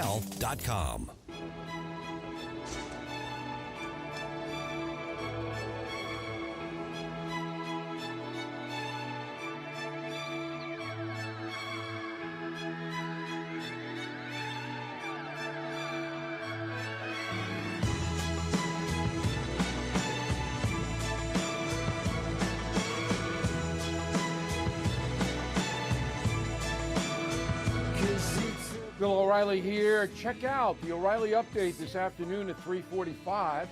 Right now, it's back to Mike Ferguson in the morning on News Talk STL. Okay, Susie just teased this, but charges are now filed against the women who caused the Amber Alert hoax. And Susie, Jerome and I were talking about this before you got in. There are no actual statutes that outlaw stupidity, per se, correct? Are you sure that isn't one that got passed by the Missouri House? If not, then let's lobby. Yeah, we might be able to get behind that. Oh, man. All right. The president plans to address the nation tonight regarding the war in Iran. And the Cardinals, they even up the series with the Mets. Nice. So we'll give you the update on that. It is 6:49 right now. Let's go and do another news dump. The morning news dump. Are you joking? Is this a joke? Listen, folks, the morning news dump. By the way, at let's see here, 8:05 today, Chris Stigall, who just announced he's running for Congress in the 6th District, he is going to be on the program with us at 8:05. Sam Graves, the outgoing congressman, has endorsed Chris already. That does not surprise me. Does not surprise me at all. So Chris Stigall, you would have to say, is the easy front runner in that race. He does have competition, but he's going to be on the program here at 8:05 here. All right, 2 women now face criminal misdemeanor charges in connection with the Amber Alert hoax that happened on Monday that had the whole region on alert. St. Louis County prosecutors charged 29-year-old Ashley Collins and her girlfriend, 31-year-old Kayla Williams, with making a false report. Collins is also charged with abusing the 911 system. Police say the women reported that a 5-year-old girl was in a vehicle that was stolen. That girl does not exist. And the story just got dumber and dumber and dumber the more we read into it. I think we can all agree that's probably a blessing that girl does not exist. Yes. If this is going to be the example of who her parent or parents would be. Yes, exactly. And so the car was recovered, apparently not that far, not that long after this, and the Amber Alert was put out when they found the Jeep and no girl, and so now from the police's perspective, they're like, we have a kidnapped girl. Right. And so that's when the Amber Alert went out. So they're both being held, as of this morning at least, they're both being held on $10,000 cash only bond, meaning no 10% stuff. They can't go get a bail bondsman to come up with $1,000 or whatever the case is. So we don't have a specific court date at this point yet. Yeah, I'm sure that'll be set soon. Yeah. All right. Let's see here. It's been less than 2 years, but the Downtown Safety Ambassador program in the city is shutting down effective today. Yeah. That employed people to kind of assist visitors. The idea was to make visitors more comfortable downtown. You need to walk from one place or the other, but there's a sketchy guy out there or some drunk people or whatever.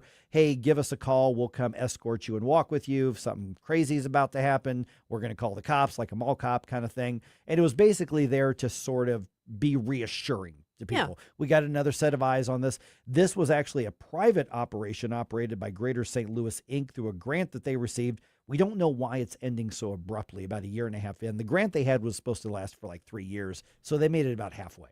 Yeah. I'd be interested to know a little bit more about that. But my instinct on it is just that it wasn't being made use of. Yeah. Or people said this isn't really making a difference. Right. Yeah. All right. President Trump is going to address the nation regarding the Iran war tonight. Here's the story. The White House describes the president's primetime speech as an important update on Iran. On Tuesday, Donald Trump said U.S. forces could leave Iran in 2 or 3 weeks and be done with the conflict. The president also lashed out at American allies for not doing more to support the U.S. military's war campaign. He said it's up to other countries, not the United States, to keep the Strait of Hormuz open for oil tankers and other shipping. Greg Clugston, Washington. And that address is scheduled to begin at 8 o'clock our time here, Central Time. Okay, we talked about this yesterday. Matter of fact, you want to hear our conversation with Michael O'Neill from Landmark Legal, just go to our podcast. The Supreme Court is going to hear arguments today on the legality of President Trump's executive order banning birthright citizenship. Associate White House counsel Graziella Pastor tells Fox's The Ingram Angle last night that the law is now antiquated and only meant to protect newly freed African Americans and their children after the Civil War. You know, the Constitution grants citizenship to those, 1, born in the U.S., and 2, subject to the jurisdiction thereof. And what does that mean?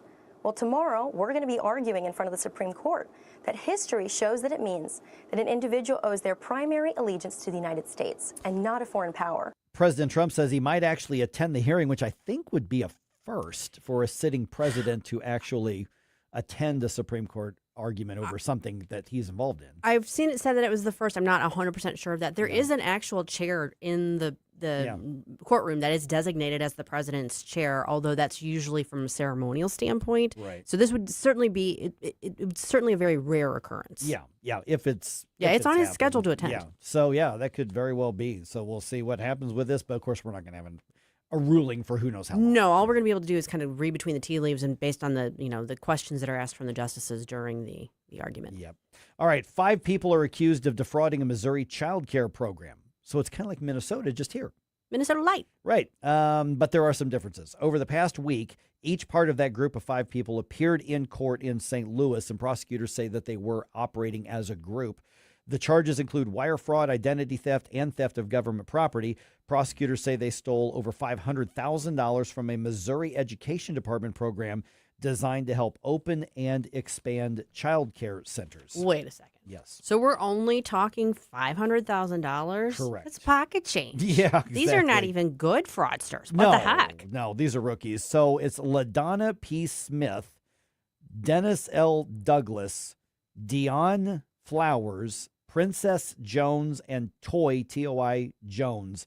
And they range in age from 40 to 65. Don't recognize any of those names, but you're right. They don't necessarily sound like they are of foreign extraction. No, they do not sound like Somali. But we also, know that there's now a big crackdown and a second look at all of these programs because we've seen so much fraud in other parts of the country. Exactly. And I don't think it matters whether you're foreign born or not. Yeah. If you're defrauding the government, you're defrauding the taxpayers, you need to be looked at and prosecuted. Yeah. And $500,000, that's that could be a ticket purchased for a pretty good amount of time behind bars. It could. And I was joking when I was saying pocket change. It's just in relation to the scope of like the billions of dollars out of Minnesota and California. Yeah. Well, it shows that in one part of the country, it's taken seriously. In other parts of the country, it's encouraged. It's true. Okay, we'll get into this a little more depth in the 7 o'clock hour. An NBA player has been fired for speaking up against the league's LGBT promotions. Yeah, the Chicago Bulls have released Jaden Ivey after his religious-based comments on social media. And let me find it. Where did that? There it is. Here's part of what he had to say. They say, come join us for Pride Month, to celebrate unrighteousness. Okay, so let's talk about him. Let's talk about him around 7:20. I think we'll do that around 7:20. The Bulls say Ivey was waived for conduct detrimental to the team, and ESPN confirms that is in reference to his statements and his religious beliefs, basically. All right, the Cardinals even up their series with the Mets on Tuesday. The final score at Busch Stadium was 3-0. Ramon Urias had a home run in the 7th inning. Andre Palante got the win. He pitched 5 innings, didn't give up any runs. Wow. Matter of fact, the Cardinals only gave up 3 runs in the entire game, or 3 hits in the entire game, no runs. The series wraps up this afternoon with a 12:15 game. Matthew Liberatore is going to be on the mound to start this one. I saw Scooter comment on one of the social media platforms a little bit earlier because I said I think the Cardinals are probably destined to put up a good fight but finish in last place. This is a rebuilding year. Scooter doesn't think they're going to finish in last place. So he said, I like that optimism, Scooter. He said, how about a wager? If they're in last place, I'm making a donation to the food bank. If they don't finish in last place, I'm making a donation to the food bank. If they do finish in last place, he's making a donation to the food bank. We didn't say how much, but it doesn't matter. We'll do right by it. But one of us is making a donation at the end of the season. Just saying. The Blues road trip continues tonight in L.A. And by the way, I would love to lose that bet. That the Cardinals do better than what they're predicted. Blues road trip continues tonight in L.A. They play the Kings. That's 8 o'clock our time as well. So you want to watch the President, you want to watch the Blues, you got to pick one or the other. Blues coming to the game 31, 31, and 11. Rhino Shield is engineered to outlast paint by a lot, backed with our 25-year transferable warranty. Paint a house, shield a home. We do brick, block, stucco, asbestos, steel, aluminum, cedar, and more. We are the only coating company selected by Disney, This Old House, and 3 times on HGTV's Curb Appeal, where all 3 episodes concentrate on unpainted brick. If you maintain or own a business with a tired-looking building, you owe it to yourself to look at Rhino Shield and our beautifully durable color schemes. Evaluations are free. We're making buildings pop and be noticed again, from Champaign to the Lake of the Ozarks, exceeding expectations every day with our products, people, and performance. Now is the time to call 877-25-RHINO, 877-25-RHINO, or go to 877-25rhino.com and see how honest and transparent we really are. Tell them, ladies. Don't paint, don't Rhino, go Rhino Shield. Never paint your house again. Rhino Shield. Hi, this is Mark Harder with RE/MAX Results, the region's largest RE/MAX real estate brokerage. It is cold outside, but the real estate market is hot. This is a great time to buy or sell a home. Interest rates are also declining, which gives you more buying power. Someday is not a day on the calendar, but today is. Call me at 314-852-8933 for a free custom home buying plan. 314-852-8933. KLGY HD3 Clayton, K270BW Bellefonte, KNBS Bowling Green. This is News Talk STL at 1019, 94.1, and always streaming at NewsTalkSTL.com. Breaking news this hour from Town Hall. I'm Rich Thomason. President Trump will address the nation tonight on the Iran war. The White House describes the president's primetime speech as an important update on Iran. On Tuesday, Donald Trump said U.S. forces could leave Iran in 2 or 3 weeks and be done with the conflict. The president also lashed out at American allies for not doing more to support the U.S. military's war campaign. He said it's up to other countries, not the United States, to keep the Strait of Hormuz open for oil tankers and other shipping. Greg Clugston, Washington. And White House correspondent Greg Clugston will anchor President Trump's address to the nation live tonight on many of these same stations. As Christians prepare to celebrate Easter this Sunday, New Book celebrates both faith and family in our 250th year as a nation. Titled What Really Matters, the book was authored by Tim Gegline, Vice President of Government Relations for Colorado Springs-based Focus on the Family. This generation must know the story of America. If you're Italian, you don't know when Italy was born. If you're French, you don't know when France was born. If you're British, you don't know when England was born. But if you are American, you know that this remarkable constitutional republic was born at about 3 o'clock in the afternoon on July 4th, 1776. Tim Gegline's new book, titled What Really Matters. Tomorrow, he'll report on encouraging trends among young people prioritizing marriage and parenting here in America's 250th year as a nation. President Trump plans to be there in person for today's Supreme Court hearing on birthright citizenship. And the countdown clock is ticking toward this evening's scheduled launch of NASA's Moonshot. Could see more gains today on Wall Street. Dow futures up 368 points. The NASDAQ futures better by 266 points. More on these stories, townhall.com. Health insurance rates are surging in America, leaving millions without affordable options. If you're sick of having paychecks eaten up by healthcare costs or dealing with mega corporations, then listen to this. Christians don't need to waste money on a broken system. That's why I want to tell you about Christian Healthcare Ministries. It's an alternative to traditional health insurance at half the cost. With CHM, fellow believers contribute monthly to help pay each other's medical bills.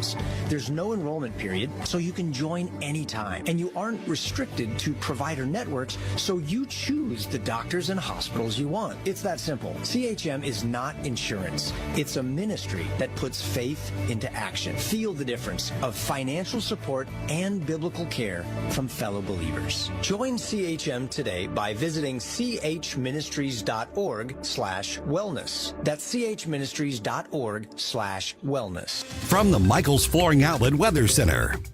I'm meteorologist Shane Scotch with your first alert forecast. We're going to be tracking scattered showers and storms throughout the day. Highs close to 70-degree mark. Then into Thursday, we've issued a first alert weather day as we could see the potential for some strong to severe storms throughout the afternoon hours. Highs top out close to the 80-degree mark. Into Friday, more chances of isolated showers and storms, 83 by this weekend. Saturday, looking at showers and storms clearing by the late afternoon hours. Sunday for Easter, going to be looking dry. From the First Alert 4 Weather Center, I'm meteorologist Shane Scotch. This hour of News Talk STL is brought to you by Rodney and Jen Wallner and the entire Wallner home selling team at Berkshire Hathaway. Call them today at 314-810-SOLD. 314-810-SOLD. Everyone deserves a safe place to call home. Cedar Oak in High Ridge is a unique ministry providing more than just shelter. They offer hope, support, and a compassionate community for individuals rebuilding their lives. Since 2023, they've helped those facing housing challenges, especially when addiction has been part of their journey. At Cedar Oak, you'll find personalized care, empowerment, and real long-term solutions. Take the next step. Visit cedaroak.org. Cedar Oak, where new beginnings take root. If you love your pet, which I know you do, then they deserve the excellent treatment and care they'll receive at Pacific Animal Hospital in Pacific, Missouri, a full-service veterinarian facility. Originally built and grown by my dad, Dr. Bill Jones, a new generation of wonderful veterinarians and staff at Pacific continue to provide outstanding medical, surgical, dental, boarding, and grooming services for your favorite furry friends. Our family entrusts the care of our pets only to the experienced docs and staff at Pacific Animal Hospital. You should too. Call them today, 636-257-2100, 24/7 at PacificVets.com, PacificVets.com. Mike Ferguson, What is that private pile? Sir, jelly donut, sir! A jelly donut? Susie Moore, Mama don't like tattletales. Get up, St. Louis. So it's time to get out of bed. Pour yourself the greatest cup of kofifi the world has ever seen. Rise up with one voice. Drain the swamp and take back our country. Today's the day we're going to do it, and it's time to do it right now, believe me. Mike Ferguson in the morning on News Talk STL. Okay, I really debated as to whether to bring this one up for the show. Because, I mean, Yeah, it's I a don't. little, I try not to go for the cheap, just super salacious stuff. That's easy to do. But there's actually a bigger, concern here. There's a massive concern on this. We made a lot of wisecracks about Kristi Noem's apparent affair. Rumored. With Corey Lewandowski. We been too hard on her? I mean, were we too quick to judge, even if that's going on? Well, that's something to consider, but Yeah. that might also be a chicken-egg situation. Right. Maybe not, because it turns out that Kristi Noem's husband is a freaky deaky crossdresser. I'm assuming Strange fetishes. I'm assuming Corey is not. And if he is, I don't want to know. I don't want to know. This is nuts. So all of a sudden, Kristi Noem's getting moved out of the Department of Homeland Security, basically to a made-up job to give her someplace to land, essentially. And, we knew that, there was some frustration with her, and there's money. There were, a lot of money spent on some ads, and there was a lot of criticism, within the circles. Well, now it turns out, and I first saw the story on the Daily Mail, and I always question it when I get it from the Daily Mail, because I'm like, yeah, okay, well, they're a little weird, but they get some stuff right, and they get more right than wrong, Right. but they do tend to the National Enquirer vibe. Right. And they don't get everything right. You can't go, there are certain outlets that you can't just assume that because they published it, that you could even go with it, as even published reports say. Correct. Leading Report's another one. Don't do that one. There's all these other ones out there where, and so the New York Post gets on there and they start going through it. Red State, you all dug in there too. And Red State, you all were among those who confirmed the pictures that were real. So these leaked pictures from, I guess, these, and I'm going to keep this as clean as I can because I know people are driving their kids to school and all this kind of stuff right now. Maybe not this early, but, there's a possibility. Basically, he's FaceTiming with fetish models. Yeah. And so, and at first, you may say, why are you talking about this on the news thing? I mean, is this just salacious, cheap shot at him? I'm trying not to make it. I mean, listen, be as weird and freaky as you want if you're a grown-up. You do you. I don't need to know about it. None of my business. Not my place. You do you. I'll do me. Everybody else do. You do what you want to do. Okay. It's not that simple. With that. Yeah, but it's not that, well, you know what I mean. But it's not that simple in this particular case because, listen, infidelity, cheating, bad. Don't do it. So, not saying that it's like the old Chris Rock thing we brought up. I'm not saying I approve. I understand. Because Kristi Noem now, of course, she is now given a statement saying that her family is blindsided and devastated by this, and they want privacy. I find that a little hard to believe as long as I've been around politicians and politics and the whole thing. And the report from the New York Post, which was based on what they were following up from the Daily Mail, basically says that this guy, what was his name? Is it Byron? Brian. Brian Nome wasn't even hiding who he was. Not really. No, because he used a pseudonym, but it wasn't hard to figure out who it was. Because it's his picture. Oh, yeah. It's him in this very weird get-up, fetishy costume. That's all I'm going to say. That I wish I'd never seen. Yeah. That's now going to be in my brain until I can drink it away or something. Said things I would like to I unsee did not for want to see 1,000 that. acts. Yeah. Mm-mm. And so at this point, suddenly I have a little more sympathy for the whole Corey Lewandowski thing that I didn't have before. Okay, so just since we're going to talk about that aspect of it, my question initially is, okay, first of all, was Kristi Noem aware that this was her husband's fetish, whatever? Is it possible she wasn't? It's possible. I mean, if they spend a lot of time apart, maybe she didn't know. Maybe she didn't know. It's hard to imagine you wouldn't have some inkling, but we don't know. Especially being the head of the Department of Homeland Security, where you've got all of these intel agencies. Well, hear me out. Yeah. Hear me out. Okay. My point is, in the context of her marriage, depending on how much time they spent around each other, maybe she didn't know. I don't know how long he's been engaged in this activity. Maybe she didn't know. Maybe she did know. Is her having rumored, is her supposedly, reportedly having an affair with somebody else, someone who I would consider maybe toxically masculine, a reaction, no such thing. A reaction to that? Yeah. Or is his weird kinky fetish a reaction to her stepping outside the marriage? Which came first is my point there. And we don't know. We will never know. I don't even know for sure that she knew about it, but here's the thing. Mm-hmm.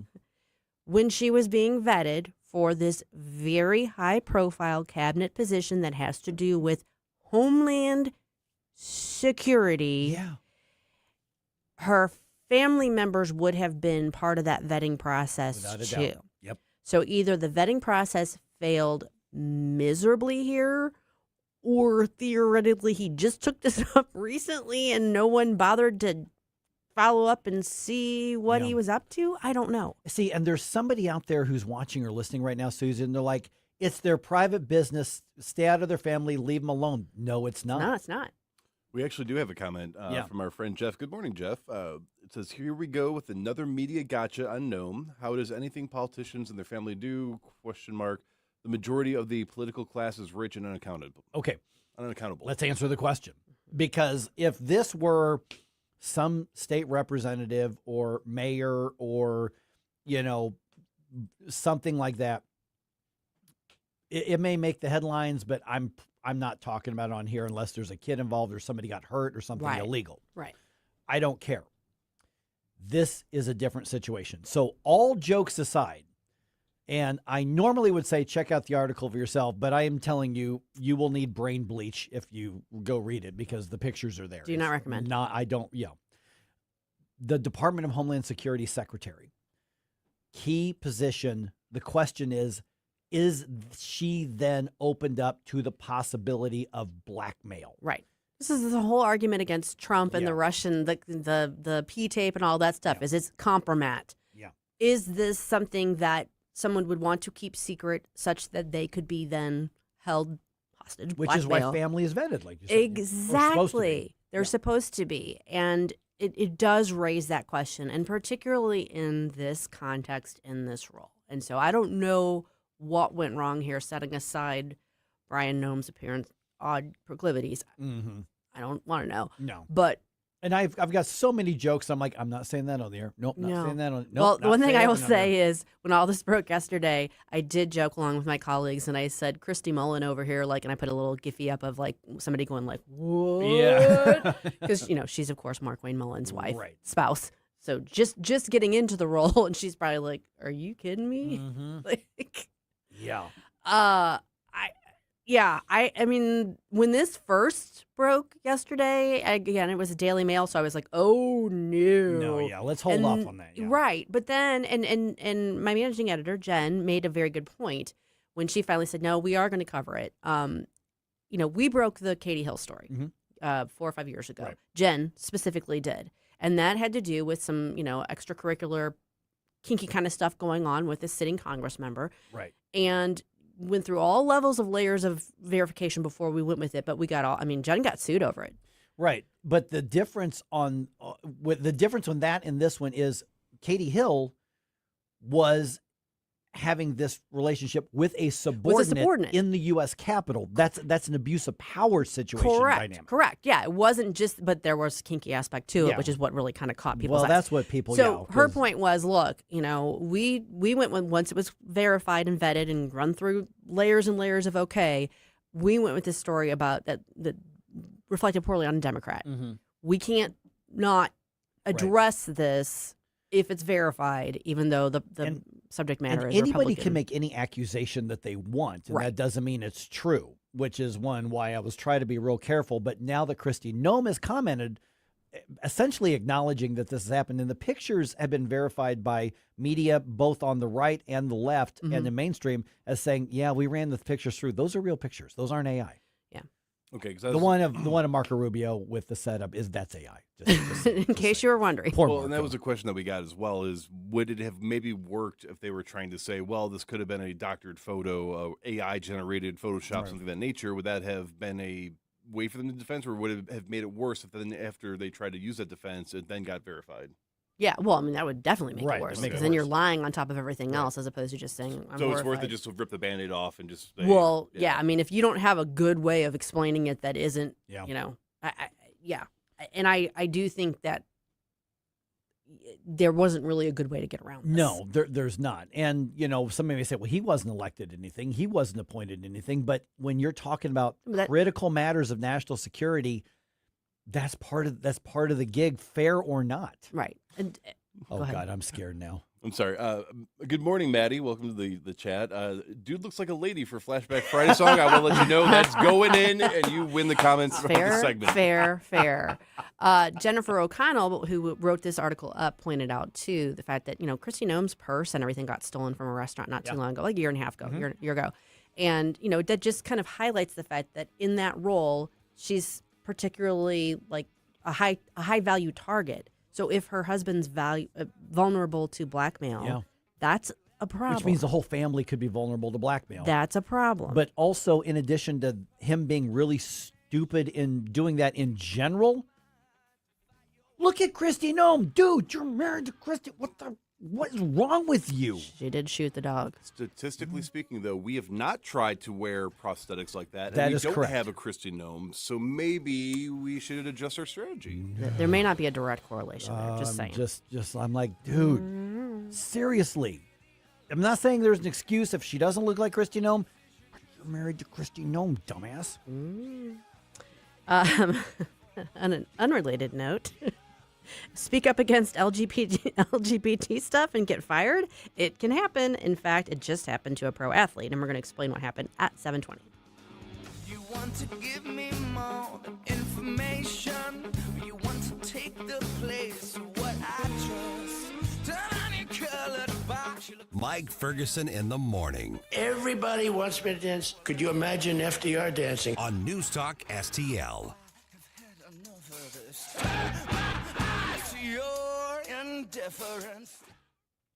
Susie Moore here to talk to you about Window World. Window World windows are one of the only 2 replacement windows with the Good Housekeeping seal of approval, and they are ranked number 1 in the country for number of windows sold by Qualified Remodeler magazine.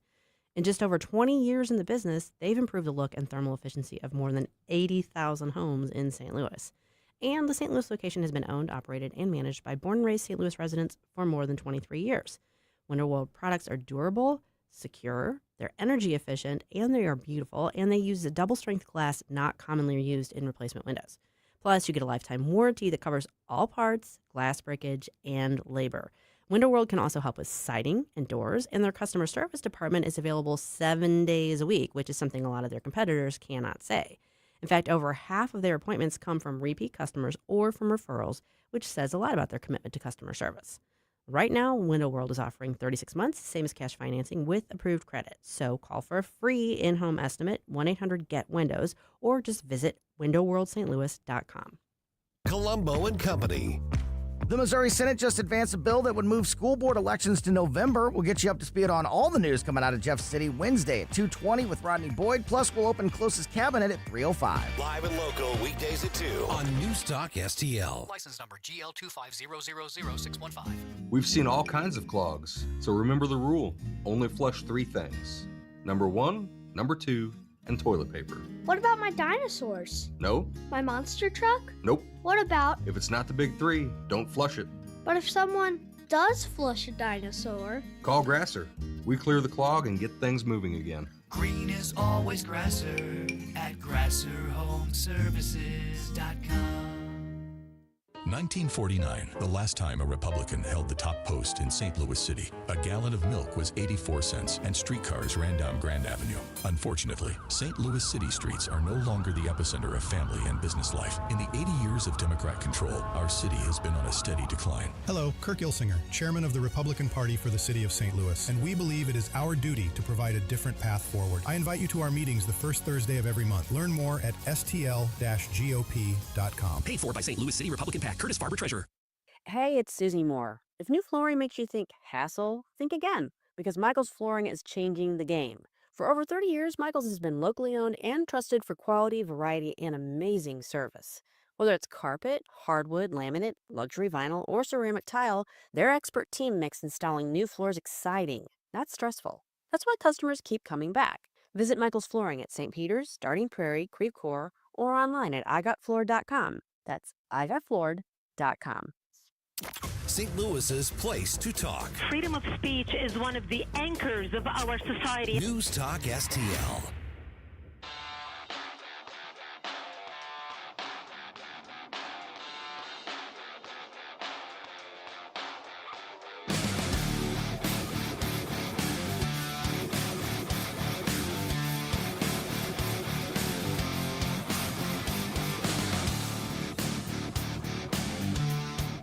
I love that you're starting your day off right with Mike Ferguson in the morning. It's your boy Joe Pags. Talk to you tonight, but now let's get back to Mike.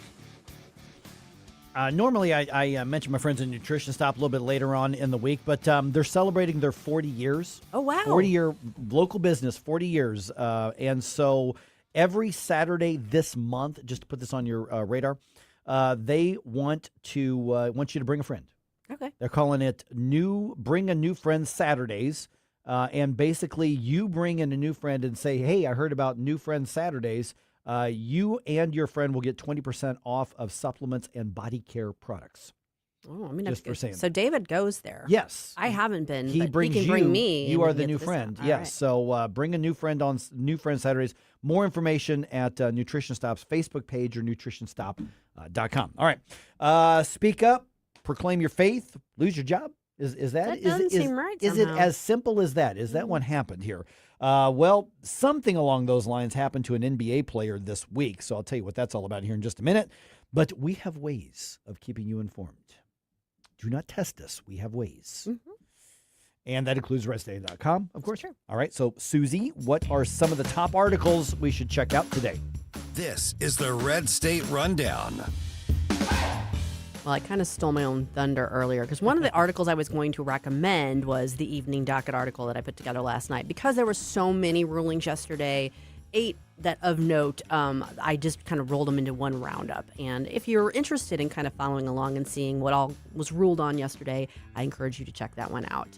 I've got another one here from Bob Hogue. It's titled Busted. San Francisco Police Department and CHP box in huge biker mob trying to take over Bay Bridge. Dozens arrested.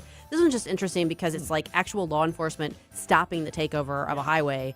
And bikers, I'm pretty sure these were bicyclists. Okay. Not like motorcycles. Not like Hell's Angels. Yeah, I was going to say, be careful picking the fight with those Yeah, guys. You can pick a fight with any of the bicyclists. Exactly. You're fine. So, your chances are good. But law enforcement wasn't playing. Like they were Yeah. like, no, we're not going to play this game. So good for them. And Bob wrote that up. And then we've got this other one. So Jennifer Oliver O'Connell, who we've had on the show here before, she got the distinct honor yesterday of covering not only the Brian Nome scandal, but also the fact that Mark Sanford is throwing his hat back in the race. Really? Yes. For those who don't remember, he's the disgraced former South Carolina governor and congressman who went missing supposedly on the Appalachian Trail back in 2009. He went down to Argentina. I'm not going to phrase it how she phrased it in the article. Well, in her book, in his wife's book, the girlfriends, when they hit the news, they said something like, he's not on the Appalachian Trail. He's in Argentina looking for some Argentinian tail. That's exactly how she put it in the article. Yeah. So, yeah. Anyway, for some reason, he thinks South Carolinians are clamoring to have him back in his old seat in Congress. Now, Nancy Mace is the one who currently occupies that seat. She is, of course, running for governor. Right. So he's back in it to win it. You know what? Here's what's really, really frustrating is that Mark Sanford's voting record is pretty small L libertarian constitutionalist. Mm-hmm.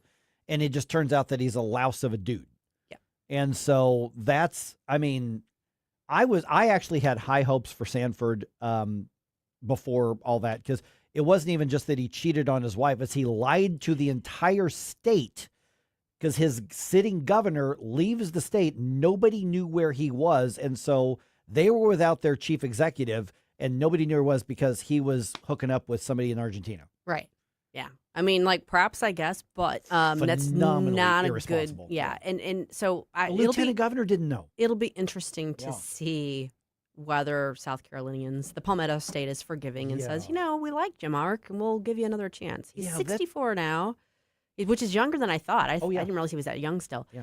But yeah, we'll see. I forgot what his wife's name is. But I read her book, remember her account of it. And I mean, she's farther to the left than he is. But yeah, that was a bizarre story, and that was like really. I mean, I felt like real disappointment because I had so much hope because we get so few constitutional libertarian types. One other thing, he also had an affair in 2020 with Olivia Nuzzi. You know who that is, right? Why do I know the name?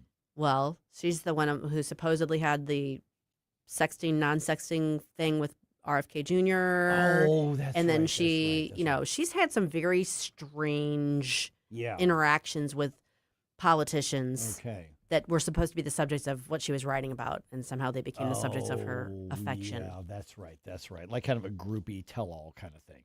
Kind of. Yeah. Okay, got it. Well, that's interesting. I have to check out that one by Mark Sanford there. All right. So Jaden Ivey. Now I haven't followed the NBA in years, so I'm not up on who's there and who's not anymore. But he gets cut by the Chicago Bulls, and it is because of his religious-based comments on social media. And nobody's disputing that. That is what happened. That's what the Chicago Bulls are saying. ESPN was reporting that, and so that's not even in dispute. So he's posted, I guess, a number of pretty lengthy videos on social media, on Instagram and places like that. Here's kind of the core one that everybody is zeroing in on as one of the reasons that people got really mad at him. That the world can proclaim LGBTQ. Right? They proclaim Pride Month and the NBA. They proclaim it. They show it to the world. They say, come join us for Pride Month, to celebrate unrighteousness. They proclaim it.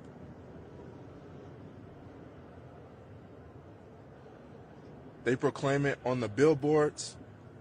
They proclaim it in the streets. Unrighteousness. Okay, so he's 24 years old. I guess he has recently had like a big religious conversion. And he's really outspoken about it. Reading from the ESPN.com article, it says Ivey was outspoken about his religious beliefs in Detroit, where he played before the Bulls, I guess, got him this past season or something. Reading the article, but his intensity ratcheted up during his tenure in Chicago, which agitated some team staff members who described Ivey as preachy around the locker room, sources told ESPN. His social media rants lasted nearly an hour and ventured into a variety of topics, including his own bouts of depression, finding religion, wicked music lyrics, anti-Catholicism, and I don't know if that means that he's anti-Catholic or whether he was complaining about others being anti-Catholic, abortion, and asides about his love for apple pie. Okay, so the Bulls say that he was let go for conduct detrimental to the team. ESPN, again, not exactly a conservative sports thing. When they delve into social stuff, they do it on the left. But they are framing this as he spoke out against the LGBT stuff, and so the Bulls let him go. That's the narrative that we're being told. So obviously there's contracts involved here. So I'm assuming from a legal standpoint, letting him go doesn't equal not, like breaking his contract, because otherwise they get sued over that. Most likely they would still have to pay out his contract, I would think. But then they clear up the roster spot and they can bring somebody else in. This kind of ties back into what we were talking about with the Supreme Court ruling yesterday. And it's different because we're not talking about a government entity, but viewpoint discrimination. At one point, and obviously someone can be harming a work environment with what they say, to the point where it becomes necessary to dismiss them. And maybe that's what was going on here. It seems a little unclear to me whether it's just we didn't like his viewpoint and he talked about it a lot, versus he was like, intimidating people or making them feel unsafe. That's just annoying. Yeah. Well, yeah. And I again, it's a private employer, so they have some degree of call over that. But I'm just struggling to understand what they mean by detrimental to the team. Now, keep in mind how left-wing and woke the NBA is. Yeah. Black Lives Matter, they're huge on the LGBT stuff for whatever reason, but they are absolutely 100% on. They're like, we're using our platform to push stuff on the left. That is where the NBA has gone. But then if you're a player, there's a lot of Christian players. Not just in, there's other sports leagues as well, but, there are definitely a number of NBA players who are Christians. Yes. And they have declined to participate in some of the activities, and they've been fine. Right, but can they say, hey, all of your pride stuff is making me uncomfortable. I don't feel welcome here. I feel, but how is it detrimental to express this viewpoint but not that viewpoint? You're getting into an issue with inconsistency, and I do think that might be opening themselves up to not only criticism but legal liability. Very possibly, yeah. And so he's going to be a free agent at the end of this year anyway, with the contract, according to the article that I was reading on this. And he's essentially, he wasn't playing as it was right now because he's injured. Okay. But he's been now let go, and they said it's not because of an injury, it's because of this. If he's a good player, I would think there's got to be a team out there that's going to say, look, we don't care what your views are. Come in and work hard and play hard, and we'll have you on our team. The Utah Jazz might like maybe like that. Maybe. I don't know. I kind of like the idea that he was just casually walking around the locker room, just like offhand, out of context, quoting the Bible, and people are like, "What are you doing? What are you talking about, man?" But claim your faith. In a similar conflict of religion and free speech, the Supreme Court actually ruled on another situation involving just that, and we will tell you what happened coming up here at 7:35.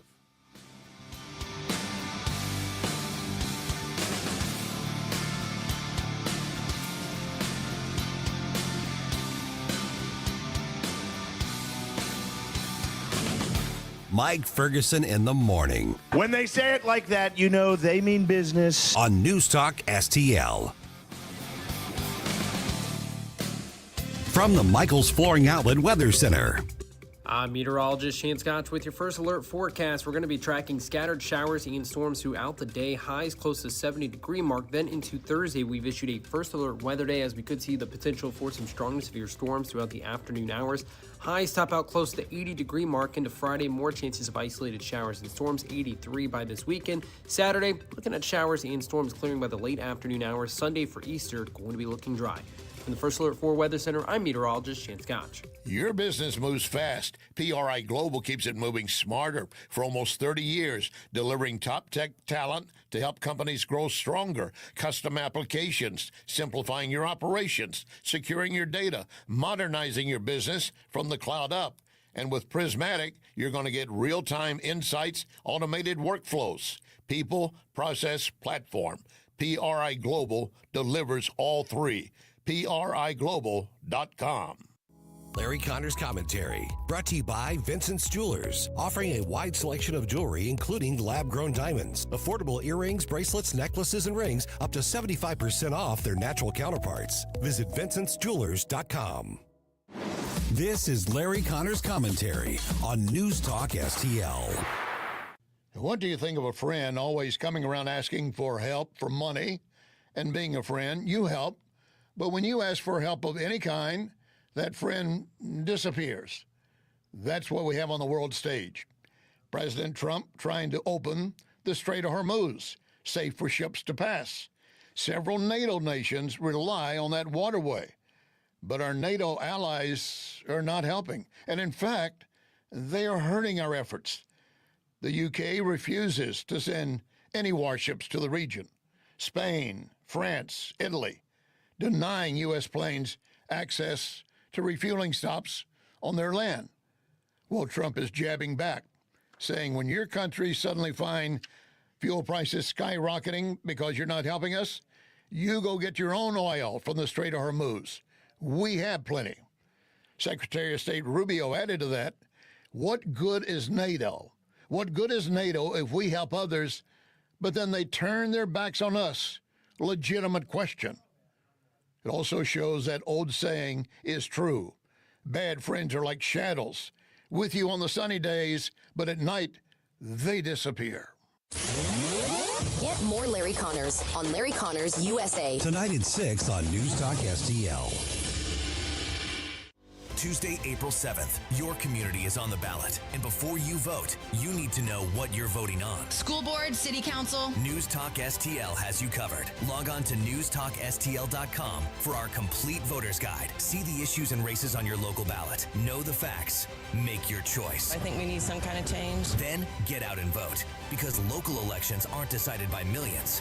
They're decided by you. My vote counts. See the complete voter's guide at newstalkstl.com. This is a special alert to all Americans who own a vehicle with less than 200,000 miles with an auto warranty about to expire or with no warranty coverage at all. Due to a decline in the economy, CarShield is announcing a low-cost month-to-month vehicle protection plan that is now available to the public to save any driver out-of-pocket expenses on future auto repairs. Call now to find out how you can pay almost nothing for covered auto repairs. Yes, you heard that correctly. Pay almost nothing for covered auto repairs. An open phone line has been established for all drivers to call for a free quick quote. Call 800-478-6430 now. Drivers who are covered will not have to pay for covered repairs again. This protection plan is at an all-time low. Additionally, drivers who activate this vehicle protection today will also receive free roadside assistance, free towing, and car rental options at no additional cost. Call us for your free quick quote today. 800-478-6430. That's 800-478-6430. What do you have to lose? Call 800-478-6430. Again, 800-478-6430. We talk about race relations. This conversation has completely made me crazy. This is complete insanity. And I'm sick and tired of it. 101.9 and 94.1. I find it to be a conversation starter. News Talk STL.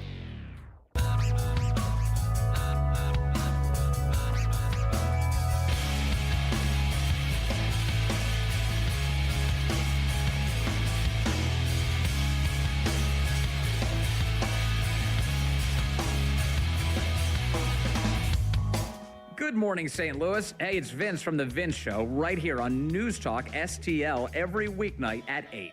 Right now, it's back to Mike Ferguson on 101.9 and 94.1 News Talk STL.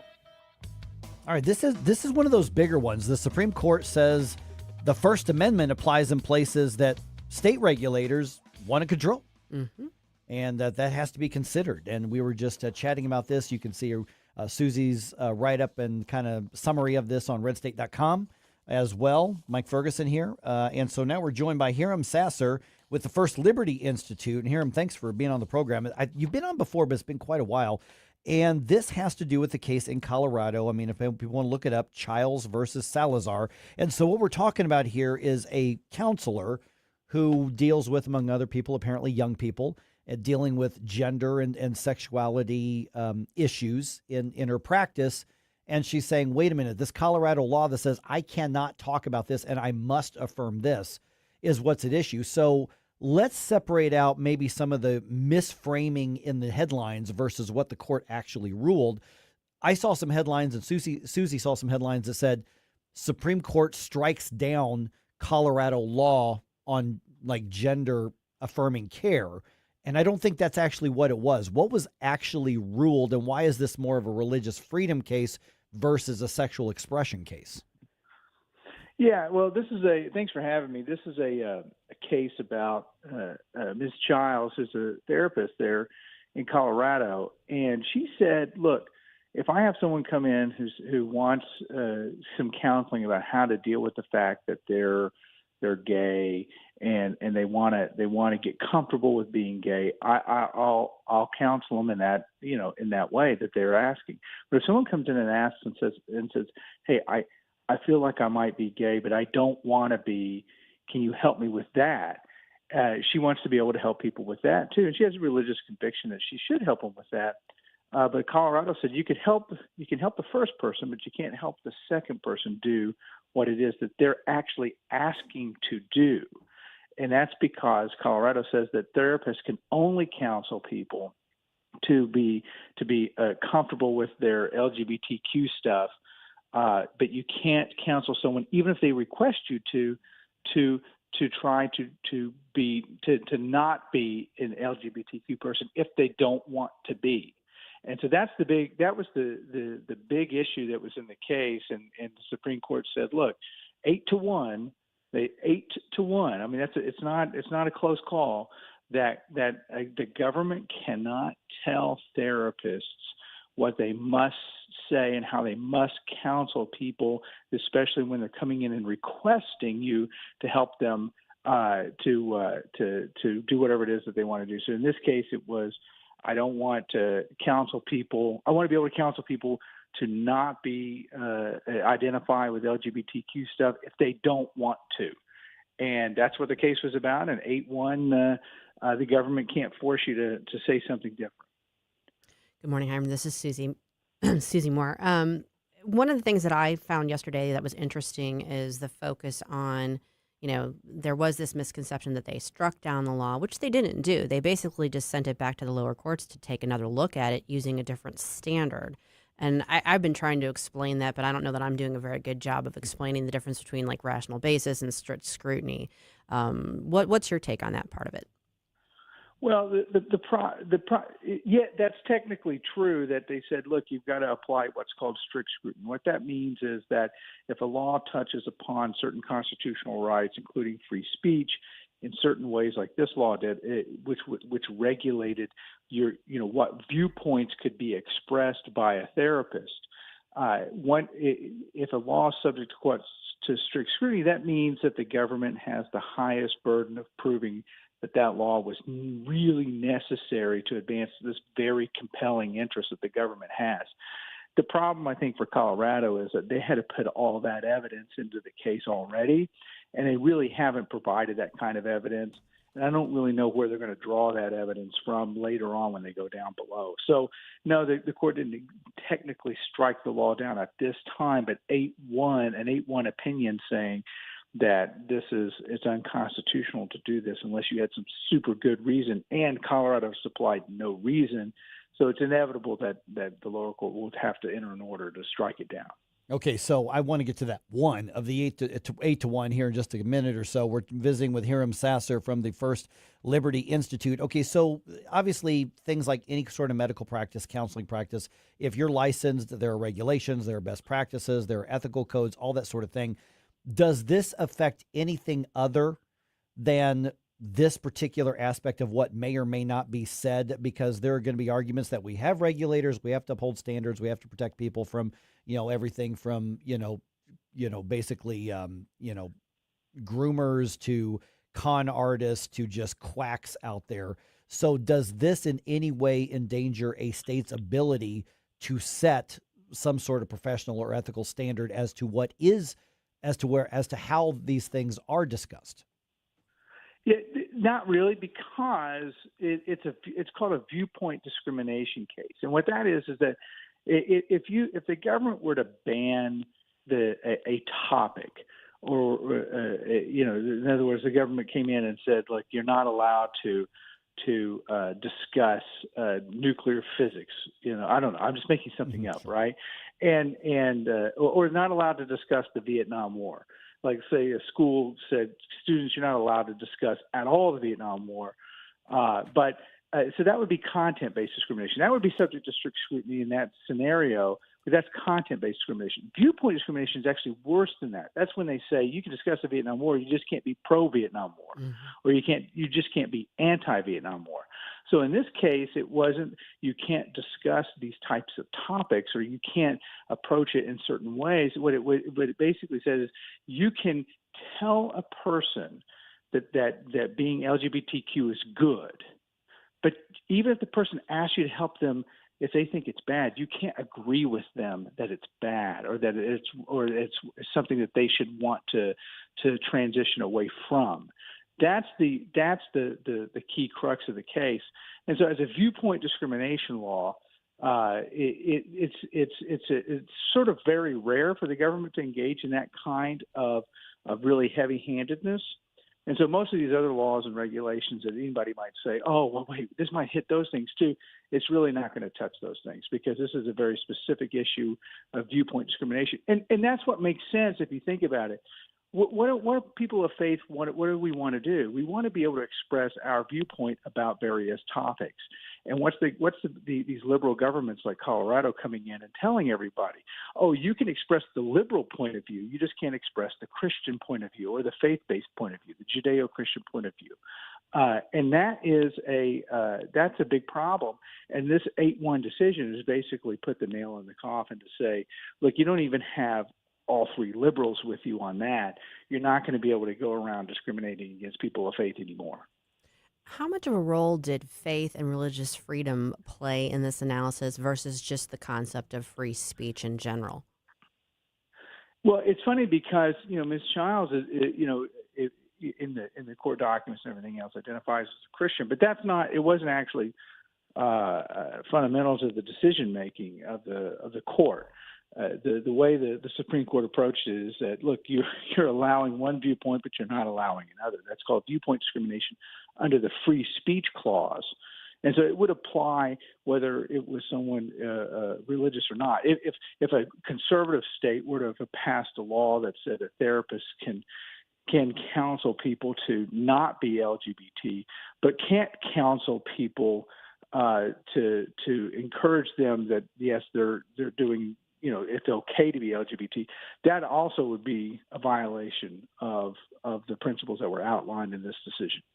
Okay, Hiram, I just got a minute or so left. You mentioned a couple times this has been an 8-1 decision. Ketanji Brown Jackson had a really lengthy sort of missive in opposition to this. Not that the one matters that much in a case like this. It's not like it's a 5-4 kind of thing. But what was her objection? Because I know she was very passionate about all the stuff that every other justice disagreed with her on.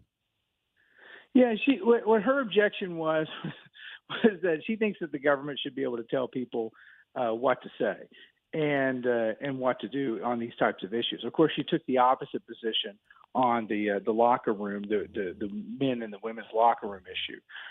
So she's a warrior for the left, an absolute warrior.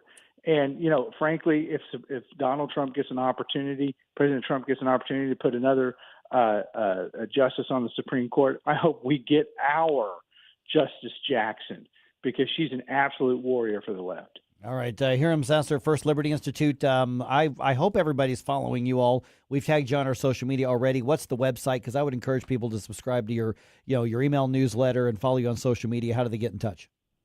Yeah, you can go to firstliberty.org, firstliberty.org. And it was our privilege to represent Heartbeat International as an amicus in this case. It was great. Thank you. Thanks so much, Hiram. Thank you so much. It is a bump day. Bump day. Bump day. So once again, we are calling for your 80s bump music requests. Get them in for Flashback Friday. Send them to Jerome at NewsTalkSTL.com.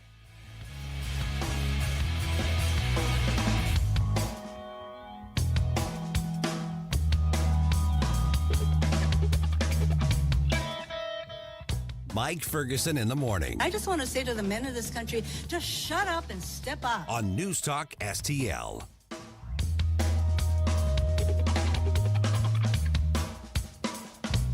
I want to share something with you. Cooking a pizza using coal creates an amazing pizza. Only one place to get it, Napoli Brothers Pizza and Pasta in Chesterfield.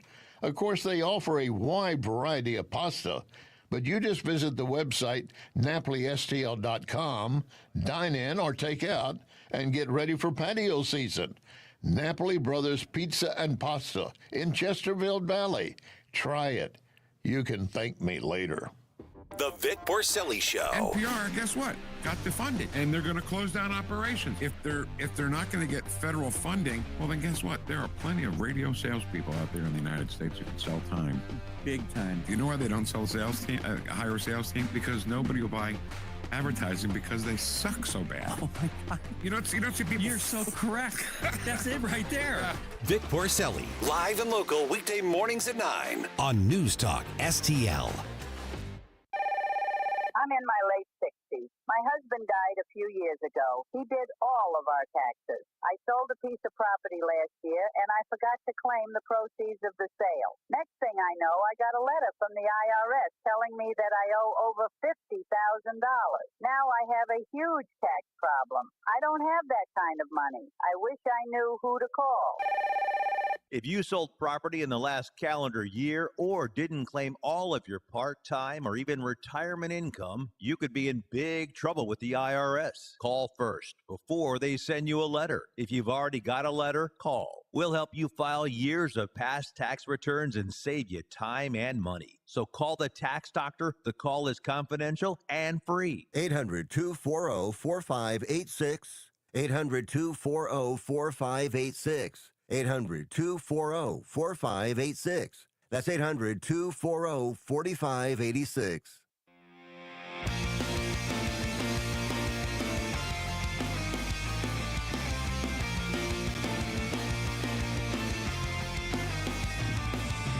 Please don't fall asleep. I'll get you a caffeinated drink. We'll take a ride. Hey, Chris Arps from the Tim Jones and Chris Arps Show. Make sure that you're listening to our show this afternoon from 4 to 6. Now back to the Mike Ferguson in the Morning Show. We have an ode to coffee here. This was just in your original playlist folder. I don't remember this one. It's called Bored by Building Rome. And I'm like, I don't think I've played this one yet. Let's see what that's about. I don't know this one. But apparently they like coffee as much as we do. Well, so. I'm not saying I dislike it. I respect the ode to coffee. Building Rome, they did another song that was a hit, and I can't think of what it was. Like I said, I didn't even know that this was a thing. I just thought, I'm going to look it up. Okay, there we go. All right, the criminal charges have been filed, and unfortunately, there's no official crime on the books of stupidity, not even felonious stupidity, not even misdemeanor stupidity, but there are crimes involved here. By the way, it is 7:51 right now. 8:05, I think some of the biggest news we've had this week, we are going to have at least one new Congress member from Missouri, because Sam Graves is retiring. Yeah. Now, the 6th District, which big part of the News Talk STL listing area is in the 6th District, Chris Stigall has been endorsed by Congressman Graves. Yes. And Chris, of course, he's been on this program through his work with the Herzog Foundation and, of course, with his nationally syndicated radio show that he stepped away from.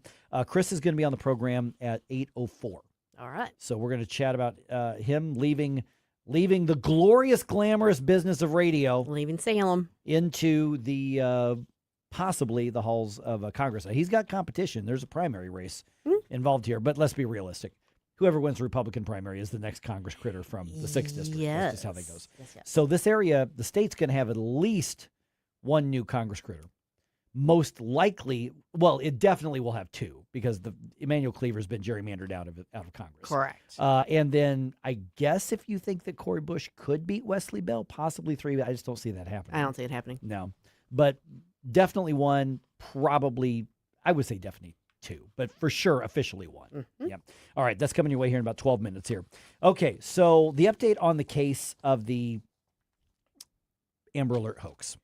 There's got to be a good nickname for it. I'm going to come up with something, just like I came up with Lawrence Elk. You've got which that has some legs to it too. People are still talking about Lawrence Elk. And if you want to see the pictures, go to newstalkstl.com, where Susie and I were at Whistle Pig on Friday as well. So that was a lot of fun out there. Okay, so two women from Afton. Let's see here. Ashley Collins, 29-year-old Ashley Collins, and her girlfriend Kayla Williams, 31 years old. They're the ones who have been arrested for causing that hoax, that Amber Alert hoax on Monday. So they face, let's see here, they face filing a false report, and what was it? One of the others is charged with abusing the 911 system. So the charges carry a penalty of possibly up to 6 months in jail and possibly a fine of up to $1,000. Normally, we just as a default say, but that's not going to happen. I don't know. Melissa Price Smith, in her statement, I sense she's pretty angry about this. So they may go for some jail time and a fine. I don't think there's going to be a community service probation in this one. Just my guess. I think it's just one of those situations that it's so dumb, but it's such an egregious abuse of the system, of the and of resources and attention and concern. I've got, I think, a fair and just solution that would both set the precedent that we're not going to allow this to happen again, but also is fair to both parties. Let's hear it. The police report that it costs roughly $16,000 in taxpayer funds to conduct the investigation for the ghost child that never existed. The market value of a 2020 Jeep Renegade, which was a vehicle that was reported stolen, is between $10,000 and $16,000. And there are such things as criminal forfeiture, civil forfeiture, restitution. So after they're convicted, you take the vehicle, you resell it, and you use that money to reimburse reimburse the police department. You know what? That makes perfect sense to me. Yeah. I don't, as much as I'm not a fan of civil asset forfeiture, this is not that. This would be criminal forfeiture for a good reason. Yeah. Criminal forfeiture means we have to prove that you've done it.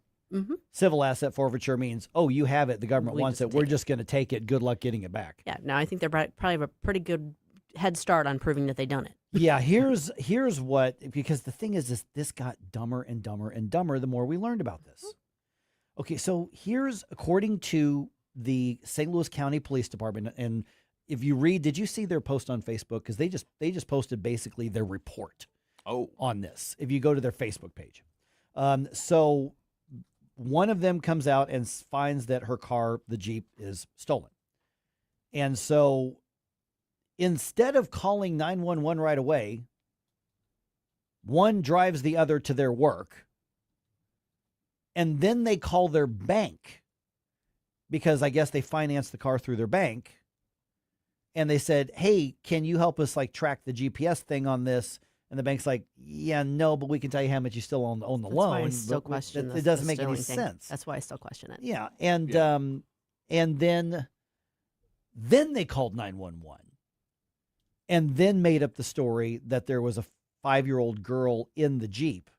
And so when police found the Jeep a pretty short time later, and they saw there was no girl and there was no evidence of girl in there, that's when the Amber Alert was issued.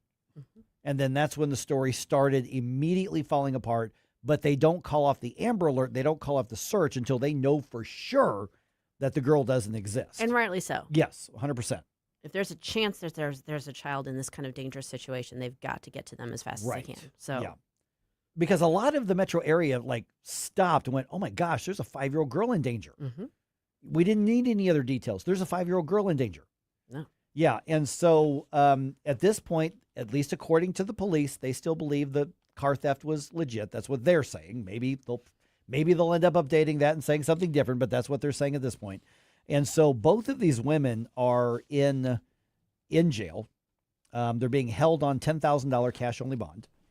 And I'm trying to wrap my head around how anybody could think that this was a good idea and that nobody is going to figure out the timeline. Because the car was found not even a mile away. I mean, the only real reasonable, rational explanation is that they just aren't very bright. Yeah.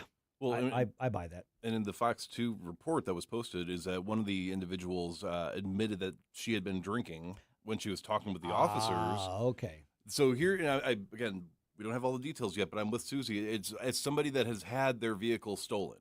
That initial, what do I do? Where do I go? The first thing you do is you ask the cops what you can do to get your vehicle back. You don't sit there and then casually stroll. I'm almost wondering if maybe she was drunk driving or something, and something happened and she didn't want to get in trouble, so they rushed back and then they still had to go to work. That's a plausible theory. Yeah. But obviously, clearly low intelligence individuals, and clearly at least one substance was involved with the scheme of the century that they came up with. So you kill off the few brain cells that are being used and somebody who doesn't use a lot of brain cells, and you get this. Yeah. And the thing is that even if you say, well, they're just kind of dumb, I don't feel sorry for you. No. They kind of brought this on themselves. So it looks like Melissa's going to throw the book at them. And I'm good with that. I'm okay, too. All right, Chris Stigall, running for Congress in the 6th District, going to be with us in about 6 minutes on 101.9 94.1 News Talk STL.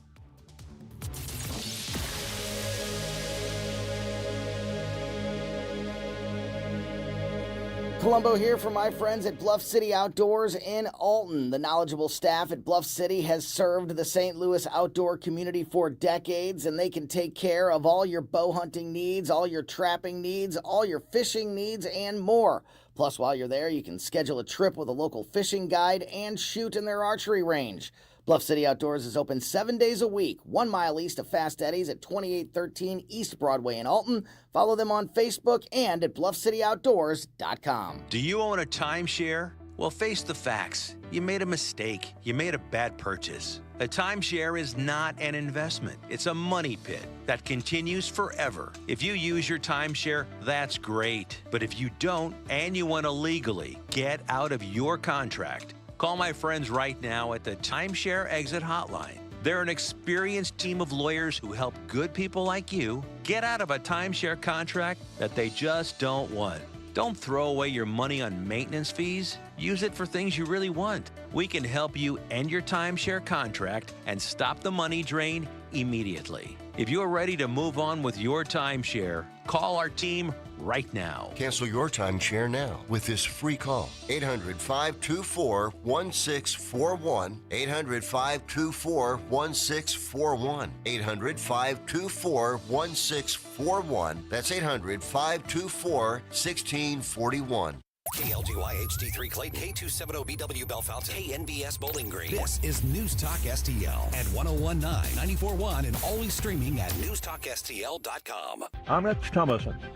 President Trump will address the nation tonight on the Iran war. The White House describes the president's primetime speech as an important update on Iran. On Tuesday, Donald said U.S. forces could leave Iran in 2 or 3 weeks and be done with the conflict. The president also lashed out at American allies for not doing more to support the U.S. military's war campaign. He said it's up to other countries, not the United States, to keep the Strait of Hormuz open for oil tankers and other shipping. Greg Clugston, Washington. And White House correspondent Greg Clugston will anchor President Trump's address to the nation live tonight on many of these same stations. As Christians prepare to celebrate Easter this Sunday, new book celebrates both faith and family in our 250th year as a nation. Titled What Really Matters, the book was authored by Tim Gegline, Vice President of Government Relations for Colorado Springs-based Focus on the Family. This generation must know the story of America. If you're Italian, you don't know when Italy was born. If you're French, you don't know when France was born. If you're British, you don't know when England was born. But if you are American, you know that this remarkable constitutional republic was born at about 3 o'clock in the afternoon on July 4th, 1776. Tim Gegline's new book, titled What Really Matters. Tomorrow, he'll report on encouraging trends among young people prioritizing marriage and parenting here in America's 250th year as a nation. President Trump plans to be there in person for today's Supreme Court hearing on birthright citizenship. And the countdown clock is ticking toward this evening's scheduled launch of NASA's Moonshot. Could see more gains today on Wall Street. Dow futures up 368 points. The NASDAQ futures better by 266 points. More on these stories, townhall.com.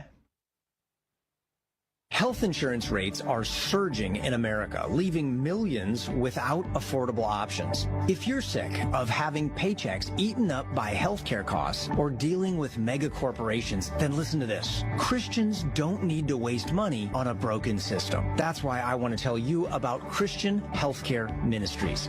It's an alternative to traditional health insurance at half the cost. With CHM, fellow believers contribute monthly to help pay each other's medical bills.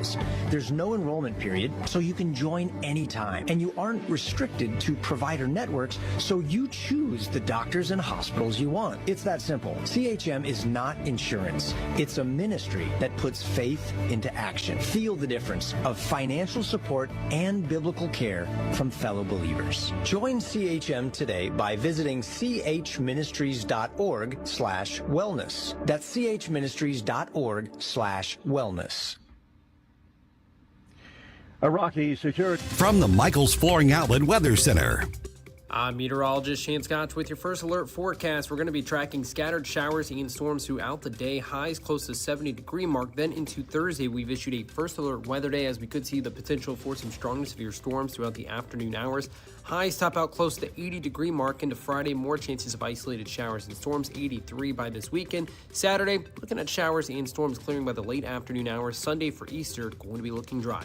From the First Alert 4 Weather Center, I'm meteorologist Shane Scotch. This hour of News Talk STL is brought to you by Stifel, serving investors for over 130 years. Contact your Stifel financial advisor at stifel.com. That's STIFEL.com. The Herzog Tomorrow Foundation provides private school tuition scholarships through Missouri's new Most Scholars program to cover the cost of accessible, high-quality schooling. Hi, this is Myella Esser with the Herzog Tomorrow Foundation. Our private school tuition scholarships wouldn't be possible without the support of generous Missouri taxpayers. If you're a Missouri taxpayer interested in redirecting your tax dollars and sending them to Missouri students in need of a better education, please contact me at herzogmostscholars.org. Better education for students creates a better tomorrow for all. Learn how you can help provide a better education for Missouri students at herzogmostscholars.org. That's herzogmostscholars.org. Also, sign up for The Lion, an initiative of the Herzog Foundation that carries articles covering a wide range of issues facing American families and culture. herzogfoundation.com. That's herzogfoundation.com. Mike Ferguson. Big guy, one of the biggest in the world. Susie Moore. You think he's ready? He's not ready. Get up, can't you hear the alarm? Get up, St. Louis. I have a feeling that by the end of this evening, I'm going to be blamed for everything. Mike Ferguson in the morning on News Talk STL. This is your cousin Rob. All right, in Missouri, the filing period's over. The primary races are set. So here in the News Talk STL area, we are going to have at least one new representative in Congress, and that comes with the announcement that Sam Graves is retiring after, almost 30 years between 25 years. Between Congress and his time in the state legislature. Sam's been in office for a very, very long time. And once that announcement came, very quickly came the announcement we were talking about earlier this week that our friend Chris Stigall, you've heard him, working with our friends at the Herzog Foundation. Of course, you know him from his nationally syndicated show as well, announces that he's leaving his radio program and he's running for Congress in that district. And Chris joins us right now. And Chris, first of all, congratulations on the run. Now you know what the competition, what the primary is going to look like. But let me start with the basic question. You're doing really well with the gig that you had. You've been doing it a long time. You've got a great reputation in the industry. Why jump into something where you're going to live your life being ripped apart by everybody from social media to the other political party and got to watch your back for your own? I mean, so you're going from being able to comment on things and you're going into the fire itself. What made you say, you know what, that sounds like the next thing that I think I need to do? Well, Mike, good morning, and good to be with you guys. I wish I could tell you that I woke up and my lifelong dream was to run for Congress. That's not really it. Congressman Graves, after really very suddenly to me announcing that he was going to retire after 26 years, left a legacy that, quite frankly, I want to protect, and that is making Northwest Missouri and all of really the northern part of Missouri a more conservative place. And I want to keep it that way. People from all over the country are choosing with their feet. They're voting with their feet to move to places that are protecting their rights, protecting their money, protecting their just basic liberties and freedoms. And Missouri sits in a place right now to be one of those beneficiaries. While blue states are losing, red states are gaining. I want to help that, and I want to help defend the great things about the 6th Congressional District. And I just feel at this time of my life, my kids are of an age, and as you point out, for 25 years, I've been doing this and jousting with Democrats and the media.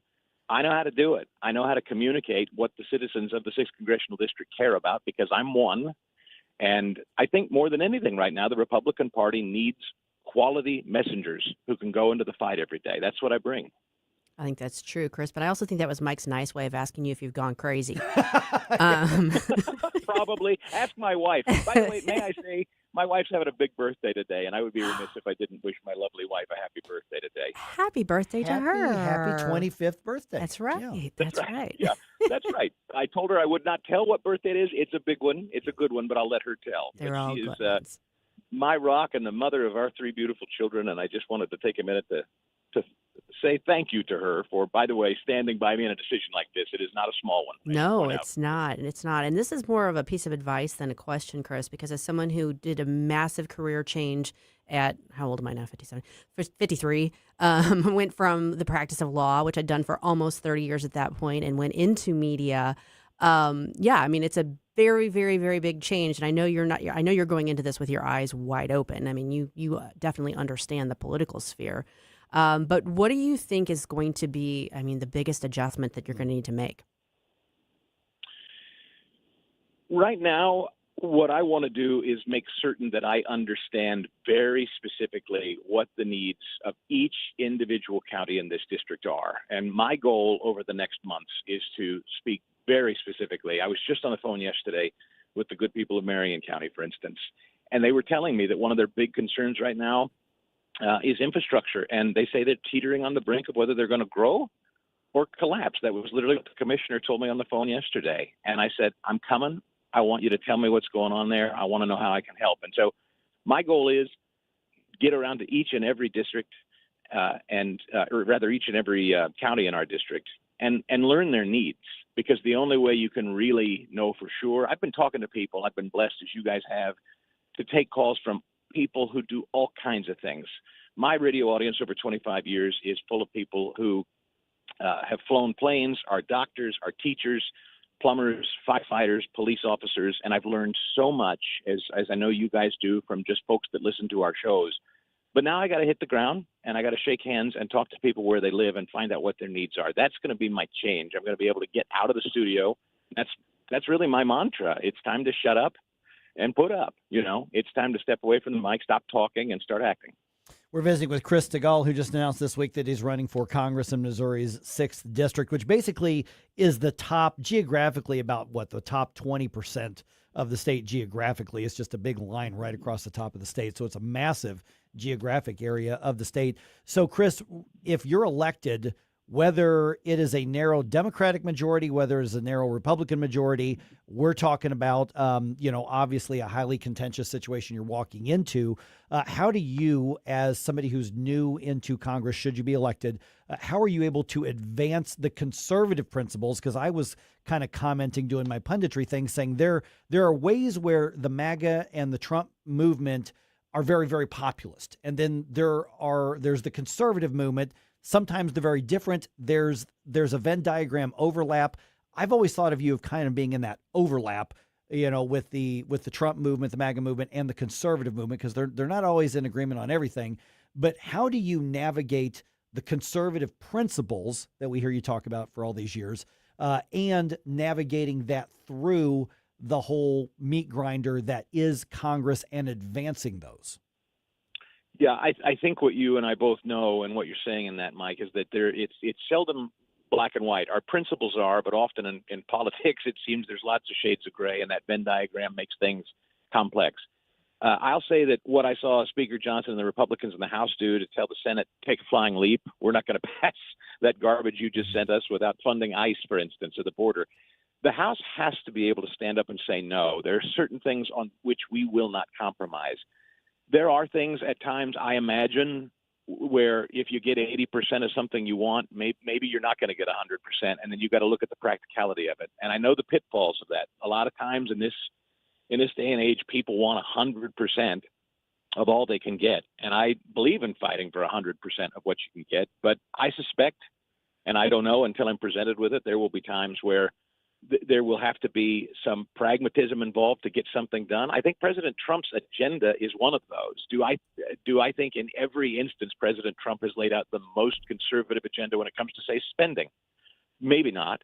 But I also know that this president has brought the size of the federal government to the lowest levels of hiring in 50 years. And I don't think most people know that, and I don't think President Trump has gotten the credit for it. This is the smallest staffed government with your tax dollars in 50 years. That's a big deal. Now, it's not enough, but it's a start.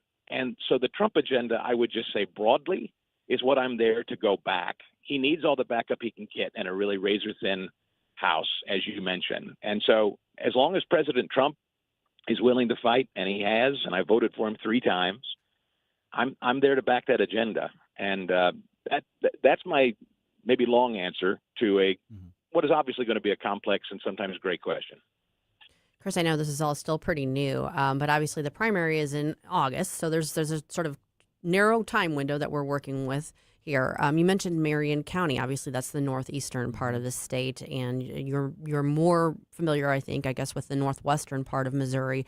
What is how are you envisioning that making it around to all the different counties? Is that going to be like a bus tour kind of thing, or what is your thought process on that? He's going to crash on my couch. There you go. Yeah, well, I was going to say, do you have a guest room? That's my biggest plan right now. I'm calling all my radio friends and asking if I can couch surf like an Airbnb. There you go. No, honestly, we are actively in talks about how to do it. This district, somebody told me, and I was kind of stunned by it. Somebody told me that this district is literally bigger than, I think, 3 different states of the union. Yeah. I mean, you can literally take states of the union and fit it into this district, I think 3 of them. So it's vast. It's a lot of land mass. You guys understand. Media is going to be a huge part of this, being able to reach people through media, through social media. And that's one of the ways I hope people will stay in touch with me and let me hear from them is on X, Facebook, Instagram. I'm there. I'll stay there. We're going to have a robust presence there, of course, and you'll hear from me plenty. And hopefully you guys will be good enough to invite me on your show to talk some more and take questions too. But physically, yes, I'm looking at my calendar now. We're mapping it out for the rest of the summer. There's lots of great events to participate in, and we're going to hit as many of them as possible. Okay, hopefully by the time whoever the next congressperson is from the 6th District is sworn in, be that you or be that one of your opponents, hopefully the war in Iran is over. But the bigger question that's going to linger is what role should the U.S. government have in other parts of the world, particularly the Middle East? We've got Venezuela, we've got the Middle East, we're talking about Cuba now, obviously there's Russia, Ukraine. What is the right presence for the United States? Because that's one of the areas where there's not a clear-cut consensus among all Republicans.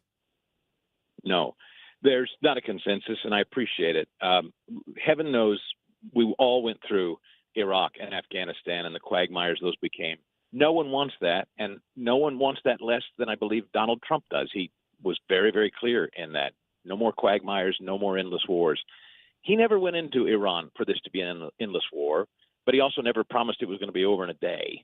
And so I think we're striking a happy medium, and I think tonight the president is going to make some comments about how he plans to finally withdraw our presence there, hopefully with some peace talks, and we'll see if Iran comes to the table on that. But the goal was always clear, and I think some people incorrectly assigned a goal of occupation or something, or endless presence in Iran as President Trump's goal. It never was his goal. The Secretary of State, if you heard his statement yesterday, made it very clear why they decided to do what they did. President Trump had intelligence and a view of Iran that they were getting very, very close to not only being fully nuclear capable, but they were also getting to a place where they were fortified and defended to such a degree there was nothing we could do about it. And when you have a terrorist, jihadist, Islamic theocracy that is hell-bent on, in my view, apocalyptic destruction, this was a window. It was a window that was closing. President Trump has been clear since the 80s. I just saw Barbara Walters' interview with him, in which he was very, very clear Iran must be dealt with. And that was all the way back then. And so he did. I'm glad that he did. But I think that he's probably going to share with us, now that they've been decimated and dramatically weakened, you have allies in that region that for the first time used to kind of sit on the sidelines. Now they're willing to step up. UAE, Bahrain, Qatar, Saudi Arabia. These are nations that are now interested in making sure Iran does not become that kind of strong and really dangerous element in their region again. They don't want that any more than we do. So I think President Trump has a vision, and I think he's going to share it in more detail tonight. I look forward to it. Okay, so I'm going to probably shortchange you. Just got a minute or minute and a half left here. Chris Stigall running for Congress, the 6th District. Obviously, partial government shutdown continues over DHS funding, and that boils down to the Democrats digging in their heels over ICE and, Border Patrol. How do we responsibly manage a federal budget and protect the border the right way, because the one thing I think voters said overwhelmingly is stop taxing us so much. We do want to see government reduced, and DOGE has happened, and you've talked about the lower levels of hiring and staffing in the federal government. What's the responsible way to navigate through this sort of budget impasse, and what should the priorities be when it comes to our money and our spending and our taxes? I'm so glad you said DOGE. One of my goals, one of the first things I want to do when I hit the door, I want to know what DOGE has been doing, because I think they did amazing things. And I want to see the power of AI turned loose on the size and scope of this federal bureaucracy. I talked with Russ Vought on my show about a month ago about this. Can AI be implemented in this monolithic government so we can really find the waste, fraud, and abuse? He said, yes, but we've got to do it in a strategic way. I want to learn more about that. I believe that's one of the positives of AI. We're going to be able to quickly sift through the trillions of dollars this country spends and find out the fraud, the billions in fraud that we're discovering from Democrats in places like Minneapolis. That's just the tip of the spear. In California, I'm sure here in Missouri, I'm sorry to say, there would be a great deal of fraud too. President Trump and Vice President Vance have assembled this fraud team where they're going to talk across offices in the administration to tackle it. That's one of the most obvious places, guys, is the fraud, the billions, the hundreds of billions of dollars in fraud. That's my quick and obvious answer to how we can start righting the ship. All right, Chris, do you have a website up or anything like that yet? I know we've tagged you on social media. We're working on it right now. I just encourage people to get to Chris Stigall on social media, ChrisStigall. You can stay in touch with me there. I think here in the coming day or so, we're going to have our website up and running, but the ink's just drying on my filing, so we've got a lot to do. All right, Chris, we will talk to you again soon. Thanks so much. Guys, thanks for the time. Thanks, God bless. Chris. Happy Easter. And, of course, by the way, once again, Sam Graves has actually already endorsed him in that race. Yeah. For whatever Speaks that's well worth. of him. Yeah. Are there some leering centers in Missouri? At 8:20, we've got the story about fraud accusations. Speaking of fraud, in the Show Me State, that's in the news dump. Inspiration, you have a soul so dark it is no more. And all at once depart, no destination. Making cold my heart to fight your war. Stop it right now. I have had enough. Mike Ferguson in the morning Democrats produce mobs. Republicans produce jobs. on News Talk STL.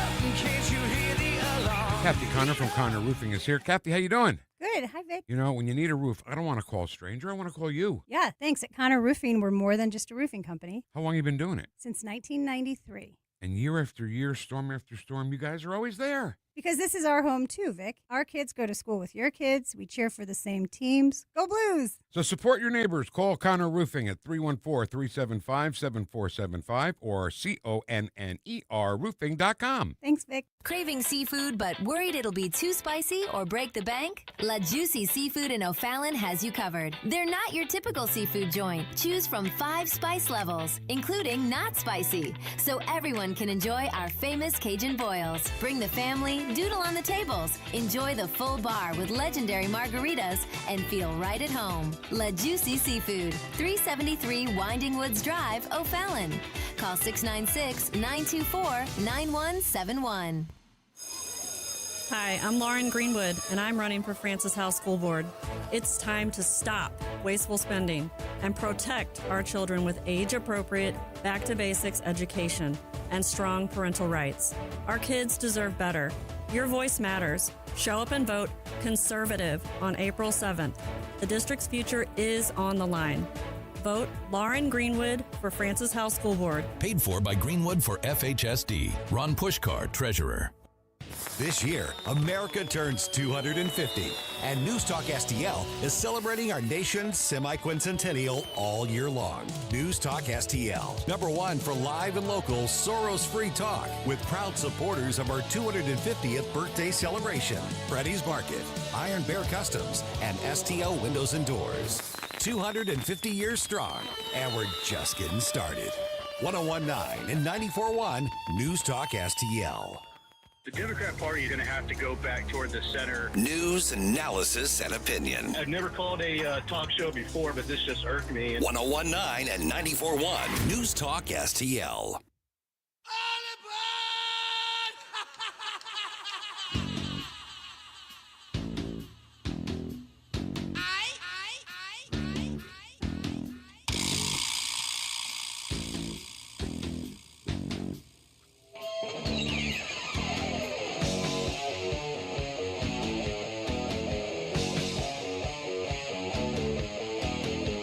The Mike Ferguson Show is one of my favorite programs. In addition to Larry Connor's USA, catch my program at 6. Now, back to Mike. All right, charges are filed against the women who caused the Amber Alert hoax. Also, as Chris Stigall was just saying a second ago, the president plans to address the nation tonight about the war in Iran and what are the social rules for April Fool's pranks. Apparently, the internet has come up with some agreed-upon rules that we're supposed to stick by if we're going to do April Fool's pranks. Now, you made sure that the list was not posted on April Fool's Day before you included it, correct? They ran the survey before. Okay, so it might be safe. Yeah, maybe. All right, 8:24. Let's do one more news dump here today. The Morning News Dump. Are you joking? Is this a joke? Listen, folks. The Morning News Dump. Okay, 2 women now face criminal misdemeanor charges in connection with that Amber Alert hoax on Monday. St. Louis County prosecutors charged 29-year-old Ashley Collins and her girlfriend, 31-year-old Kayla Williams, with making a false report. Collins also charged with abusing the 911 system. Police say the women reported that a 5-year-old girl was in a vehicle that was stolen. That girl does not exist. And we are still certain that the vehicle was in fact stolen and not abandoned. That is what the police are saying at this point. Okay. Now, whether they investigate more and give us an update, but as of right now, they are still referring to that vehicle as a stolen vehicle. Gotcha. Yep. All right, President Trump addressing the nation tonight, and the subject is going to be the war in Iran. The White House describes the president's primetime speech as an important update on Iran. On Tuesday, Donald Trump said U.S. forces could leave Iran in 2 or 3 weeks and be done with the conflict. The president also lashed out at American allies for not doing more to support the U.S. military's war campaign. He said it's up to other countries, not the United States, to keep the Strait of Hormuz open for oil tankers and other shipping. Greg Clugston, Washington. And that address is scheduled to begin at 8 o'clock Central Time, so 8 o'clock our time. All right, the Supreme Court hearing arguments today on the legality of President Trump's executive order banning the recognition of birthright citizenship as many people understand it. Basically, if you are born here, therefore you are a citizen. That's how a lot of people, I would even say maybe the majority of people, understand the term birthright citizenship. President Trump signed the executive order banning it. That's being challenged. That's what's going to be heard at the Supreme Court today. Associate White House counsel Graziella Pastor tells Fox's The Ingram Angle last night that the law is now antiquated and it was only meant to protect newly freed African Americans, slaves, and their children after the Civil War. You know, the Constitution grants citizenship to those, 1, born in the U.S., and 2, subject to the jurisdiction thereof. And what does that mean? Well, tomorrow, we're going to be arguing in front of the Supreme Court that history shows that it means that an individual owes their primary allegiance to the United States and not a foreign power. Okay, so basically we're looking at like birth tourism and anchor babies and things like that that are potentially affected here by this. Yeah, it's very clear if you have, for those of us that have actually read the Bill of Rights and the amendments, that it was because you had a whole population of freed slaves, and they obviously have been here for a very long time. They were essentially Americans that were just unfairly bounded in labor. And so to give them citizenship and to actually be able to experience America as well as the people, I mean, travel was a lot harder on horse and buggy than it was via plane and train. So it made sense for the time, but I don't think that the spirit of it was that if you happen to be from an opposing nation and you are here on vacation and you pop one out, then suddenly your kid's a citizen. Well, and that's the way people understand birthright citizenship. Well, that's how it's been functioning, and it's been very detrimental. And when the president signed that executive order, basically saying this is how the government is going to interpret the 14th Amendment, you knew this was going before the Supreme Court. And I have a feeling that that's why he did it, so that the Supreme Court will decide this one way or the other this year. And so we are going to have a definition of what this actually means. Yeah, I'm in favor of revising birthright citizenship, but I still believe that going through the Supreme Court, that's how it needs to be done. Yeah. All right. 5 people are accused of defrauding a Missouri child care program. Yeah. Over the past week, each part of the group appeared in court in St. Louis. Charges include wire fraud, identity theft, and theft of government property. Prosecutors say they stole over $500,000 from a Missouri Education Department program designed to help open and expand child care facilities. So what we're looking at here is a much, much, much smaller scale version of what's been exposed in places like Minnesota and in California. Well, and as much as I hate fraud, I'm really glad that these people are finally being caught and charged. I think that does give some credit to our representatives in Missouri, because they've been a lot more vigilant about trying to crack down and prevent this sort of stuff than a lot of the other states have been. Yeah. Okay, I want to talk about this online survey about April Fool's pranks. Let's do that around 8:50 or so, because I didn't realize that there are consensus rules. There are things that I thought were, you know what, don't be a jerk and do this, that, and the other. But apparently there's enough of a consensus on some of those things. There's an etiquette to April Fool's pranks? That's a good way to put it. Huh. There's an etiquette to it. Okay. An NBA player has been fired for speaking up against the league's LGBT promotions. The Chicago Bulls released Jaden Ivey after his religious-based comments on social media that included this. They say, come join us for Pride Month, to celebrate unrighteousness. The Chicago Bulls say Ivey was waived or fired for conduct detrimental to the team. ESPN confirms that is in reference to his statements on LGBT promotions and themes and stuff in general. So he's a very, very religious guy, and he's very outspoken about that. You have to be careful about what you put online, especially when you have an organization that probably makes quite a bit of money off these theme nights. So if you disagree with it, and you might be shying away some people from coming, it's going to affect you. Although I do want to believe that he was trash talking on the court, citing Bible verses while he's scoring on people too. I mean, come on. Yeah. So basically, you're free to say what you want to say, but you're never free from the consequences, fair or unfair, good or bad. Cardinals even up their series with the Mets on Tuesday. Final score at Busch Stadium was 3-0. The series wraps up this afternoon at 12:15. Matthew Liberatore is going to be on the mound to start this one. And the Blues road trip continues. They're going to be in Los Angeles tonight playing the Kings. Puck drops at 8 o'clock. Blues come into the game 31-31-11. They are not mathematically eliminated from the wild card at this point, but they are going to basically have to win out and get some help from another team or two losing in order to have a shot at that second wild card spot. It's not likely, but it's not out of the realm of possibility.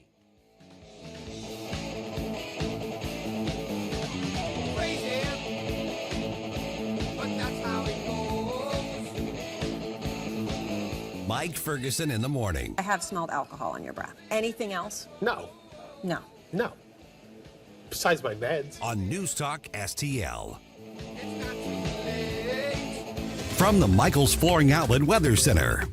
I'm meteorologist Shane Scotch with your first alert forecast. We're going to be tracking scattered showers and storms throughout the day. Highs close to 70-degree mark. Then into Thursday, we've issued a first alert weather day as we could see the potential for some strong to severe storms throughout the afternoon hours.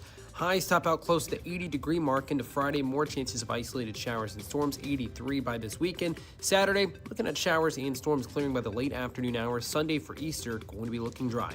From the First Alert 4 Weather Center, I'm meteorologist Shane Scotch. Fox News commentary with Greg Gutfeld, next.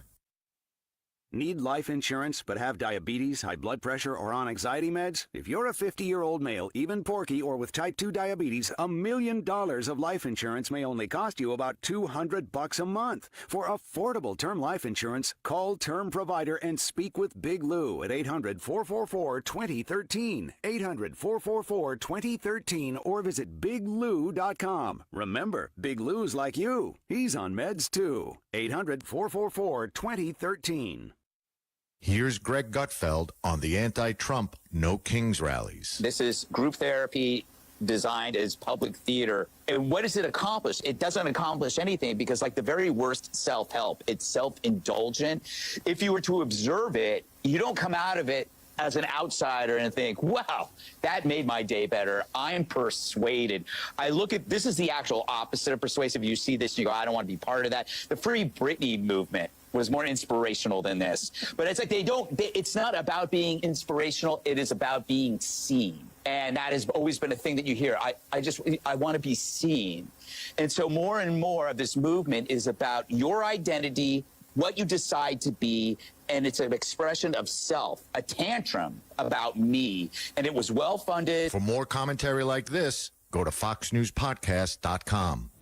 David Jaworski here. I'm running for Francis House School Board. A millennium ago, the bricks became the gold standard of education. These same basic methods still work, yet today the liberal progressives seem to ignore past lessons in favor of more spending and every novel educational idea that comes along. While the cognitive ability of our kids continues to slip away, good teachers face selective policy enforcement, failed programs, and indoctrination. Vote for David Jaworski on April 7th. Help me begin the process to make the old school methods that work new school again. Paid for by David Jaworski, FHSB. When water troubles strike, call the family you can trust. Tim Jones here for Ambassador Plumbing, serving our community since 2018 with 25 years of master plumbing expertise from Tim Morris and his hand-picked team. Whether it's a simple faucet repair or a complete bathroom remodel, if water runs to it or through it, they do it. From residential service calls to commercial to new construction, the folks at Ambassador are your neighbors treating you like family. Ambassador Plumbing, where faith meets craftsmanship. 636-383-6932 or ambassadorplumbing.com. That's ambassadorplumbing.com. A Disney cruise is no ordinary vacation. It's an adventure, a fairy tale, a dream.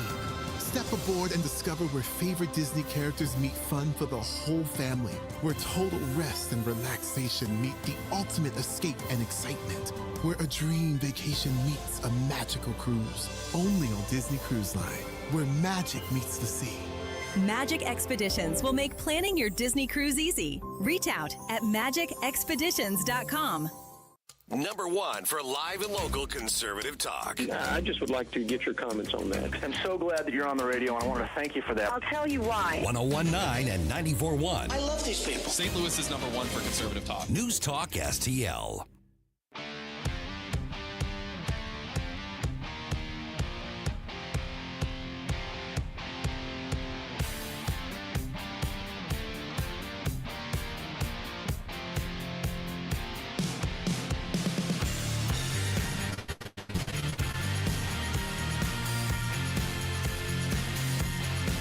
Hey folks, Jamie Allman here, waiting for you for the 3 Martini lunch, the Common Sense Radio, the Allman Report on News Talk STL. Now back to Mike Ferguson in the morning. We've been too hard on Kristi Noem. Have we? Yeah, I mean, we made some wisecracks about Kristi Noem's, I'll say, apparent or alleged affair with Corey Lewandowski. I don't know that anybody really questions that it's happening, but were we too quick to judge? Now, let me couch that by saying infidelity and cheating on your spouse is bad. Don't do it. It's a bad thing, but there's a whole new factor in this. And originally the story broke on the Daily Mail, and Daily Mail is one of those sources where you have to take with a grain of salt. Mm-hmm. They get some stuff right. They get some stuff really wrong. There are a variety of sources out there that you need to question. Leading Report is one. Anything from Benny Johnson is one. You've got to be very careful and verify if you get from some of these different places that have a history of not just getting it wrong, but sometimes just making stuff up. And so the New York Post then picks up the story and starts digging into Kristi Noem's husband. Then Red State starts digging into it as well, and they came to the conclusion that the Daily Mail got this one right. Oh. And so what we have here is Kristi Noem, while she was the Secretary of the Department of Homeland Security, she had a husband who's a freaky cross-dresser in a fetish community online, I guess you would say. And he's paying these fetish models to have FaceTime interactions. I'm not going to read through the quotes and the messages that have been released to some of the media. They're just not. There are people taking their kids to school right now, so I'm not going to go there. So, but he dressed up in like absurd female decor, shall we say, and clothing and things like that. And it's him. The pictures are him. They're not AI. Red State ran them through. New York Post ran them through whatever checks, like, this isn't AI. This is actually him. And Kristi Noem herself has now put out a statement saying that they're devastated and blindsided, asking for privacy. But there's a couple things at play here. One, there's been the soap opera and the drama of, her barely hit. It's not, I don't even think they were making an effort to necessarily hide the tryst, ongoing long-term tryst with Corey Lewandowski. But at this point, you go, wait a minute. If this is the home life, you don't endorse it. You don't say it's okay, but you kind of go, well, that does add another wrinkle. Kind of feel bad if that's what's going on in your personal life. And most of the time, I don't give a crap what's happening in a grown-up's personal life. You want to cross-dress and get online and weird things with other adults? Do what you want to do. You do you. Whatever. Here's the problem, though, Jerome, is that she at the time was in charge literally of our nation's homeland security. Mm-hmm. This is a massive blackmail opportunity while this was going on. That cannot be understated. So I'm having a little problem believing Kristi Noem when she says, we just found out and we've been blindsided by this. If this has been going on for a while she was Department of Homeland Security Secretary, I just don't believe that she didn't know that her husband was doing this. And basically everybody's acknowledged it. Yeah, this is happening, or it has happened. And he is, even in some of the messages, somebody confronted him saying, aren't you Kristi Noem's husband? And he is quoted in multiple media reports. The quote from the messages, I don't care. So clearly, this has to be some sort of example of untreated developing mental illness. Because, dude, you're married to Kristi Noem. You're married to Kristi Noem. You're married. Seriously. Ignoring anything else. It's Kristi Noem. Come on, man. Yeah. I mean, you don't need to be acting like this. But to some of the comments that we're getting in our streams, which you can also join on Rumble, Facebook, YouTube, and X, they are pointing out that it's very hard for them to imagine that Kristi Noem was not aware of, at the very least, suspicious of, like, hey, what's in this package you have delivered kind of thing. I agree. And that potentially that is why, it's like, oh, my husband's doing all this weird stuff on the internet again. I'm going to go out and hang out with somebody, and just so maybe it's not defending if there was an affair, but maybe that sort of behavior contributed. But I agree 100% with the blackmail thing. And it's goes back into why I was so passionate about the Epstein files for so long. Mm-hmm. And for some of the people that are within our government that are being mentioned not being investigated is because anything to do with unusual fetish or degenerate behaviors is prime opportunities for bad actors to say, hey, by the way, it doesn't even have to be foreign influence. It could be people domestically saying, hey, look, we want this passed. It's not going to, nobody else wants it. None of your people you represent want it. Or, hey, maybe we want some files, some more information on this. And by the way, we have this. Wouldn't it be a shame if this got out? And it needs to be investigated. So at least 3 articles that I found have referenced him using a separate something app for cash and paying out tens of thousands of dollars to these online fetish models. Oh, man. Tens of thousands of dollars. So this is like a hardcore addiction. Now, keep in mind that they've made a huge amount of money on his insurance business. So he's like a magnet. I mean, he's made a crap ton of money with his insurance industry, his insurance business. So it's not like that's a huge amount of money, but that's a lot of money that opens you up for blackmail and shows you just how deep he is into this. And listen, if somebody, because in all my days when I was a reporter and a news anchor, I would always get tips from somebody's political opponent. Hey, this person's got this going on. You really need to investigate. And 99% of the time, I don't care. Hey, this guy's running for alderman, and you know what? He's stepping out on his wife.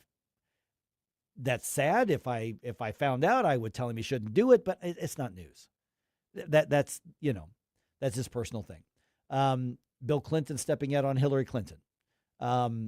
People back in the 90s, they would say, well, if his wife can't trust him, then we can't trust him. Okay, well, there's an argument. Voters can make up their mind over anything they want, but the opening yourself up to the possible extortion and the blackmail is what you worry about. Now, here's the thing. Washington, D.C. is basically a cesspit of degeneracy. Mm-hmm. And we've known that for, 150 years. something like that. So we know that this sort of thing happens on this. But in this particular case right here, it isn't because he's freaky and weird. It's what kind of danger or extortion or blackmail could he have drawn the Secretary of Homeland Security into? And did she know? Yeah. Anybody else, they can handle their business any way they want. When you sign up to be in charge of Homeland Security by title, you have to be extra careful, and you are at a higher level of scrutiny from things like this. Yeah, it goes very much into the same criticisms that we had against Hunter Biden and his habits and his activities and what that could have opened him up for. I mean, if this was just some random real estate person or like a dental assistant doing the stuff in the background online, you might want to change who you're dealing with, but it's not a threat to national security. When you have somebody that is directly in the orbit, in the literal husband or spouse of somebody like that, and they're engaging in this kind of behaviors, and these kinds of groups are very well known for having people that will try to, at the very least, get evidence and then extort you for money, extort you for favors, extort you for things. It's not just a bad look, like actual literal dress-wise bad and look. The picture is really a bad look. Yes. I don't recommend looking at it. You won't get it out of your head. But that seems like it's a failure in security and vetting. I mean, if this had been known, and I'm not sure what anybody else knows, because based on the statement, even Christie's maintaining she did not know. But if I don't believe it.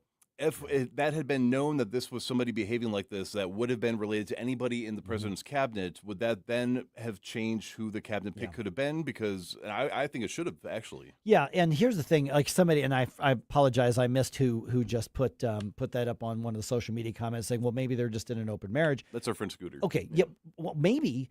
And for most people, I don't care. You know, I mean, I care, but I don't care because I hope I wish marriages would stay together. I mean, but it's different in this case. We care because of the compromise that it could have at the highest level of our national security.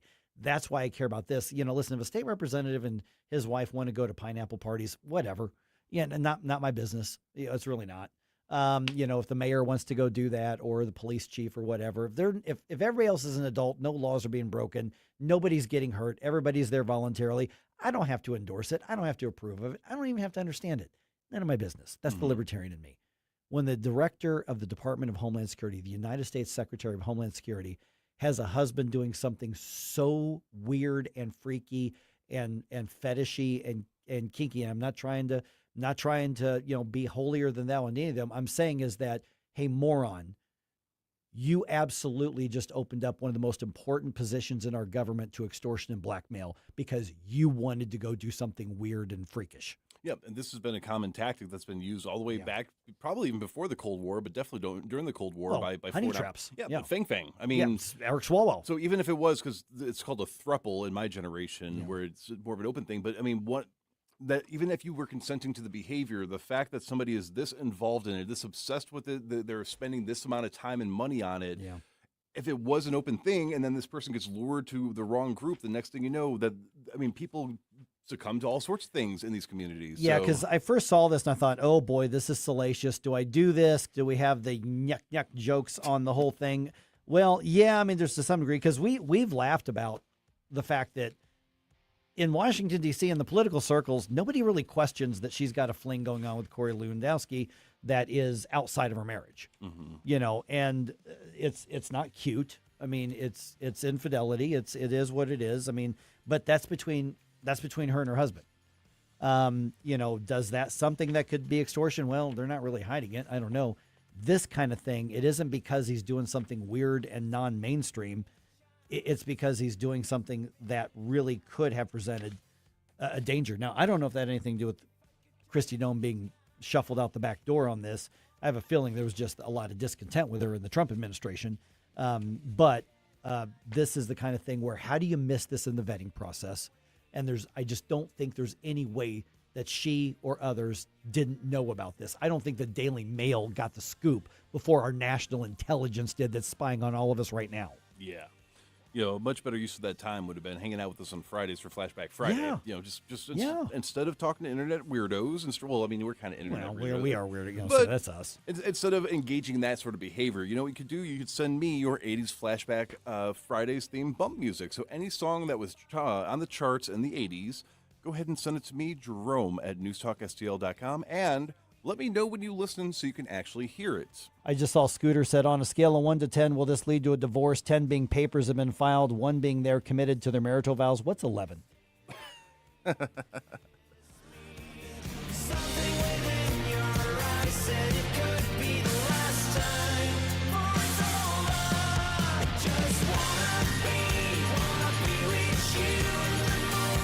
Mike Ferguson in the morning. My opinion is it's weird. On News Talk STL.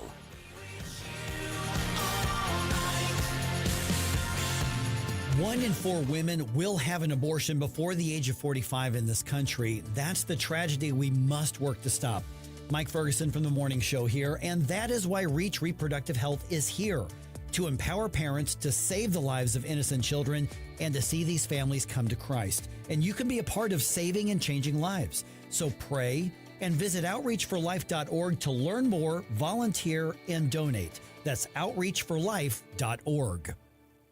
Springtime in St. Louis, and if you hate to paint, do what your neighbor Mr. Rob Miller from Harvesttown Auto Body in St. Peters did. He called Rhino Shield. Rob, what was the thought process for going with Rhino Shield as a business owner? My family's business is over 10,000 square feet, and it did not have the curb appeal I wanted. Rob, tell everyone how the experience was with Rhino Shield from start to finish. The process that I liked was when you came out, you gave me all of these options that would fit my building. Our building was really faded. I don't want to have to paint my building again. 25 years is a long time to not have to worry about the outside maintenance of your building as far as paint. That's a no-brainer. That's why Rhino Shield worked for me. Are your neighbors jealous? I would be if I was them. Thanks, Rob. Now it's time to call 877-25-RHINO. 877-25-RHINO or 877-25rhino.com. Genius. No paint, don't Rhino. Go Rhino Shield. Never paint your house again. Rhino Shield. Producer Joey V from the Tim Jones and Chris Arp Show here, reminding you, don't waste a buck on movies that suck. Tune in to Joey V's Movies Fridays at 5:45 for reviews you can trust. Brought to you by Harry J. Steakhouse in Moscow Mills. The Vic Porcelli Show. So some St. Charles police officers will be qualified to work for ICE. We'll talk to Joe Brazel from the St. Charles County Council all about that Wednesday at 10:41. Weekday mornings at 9 on News Talk STL.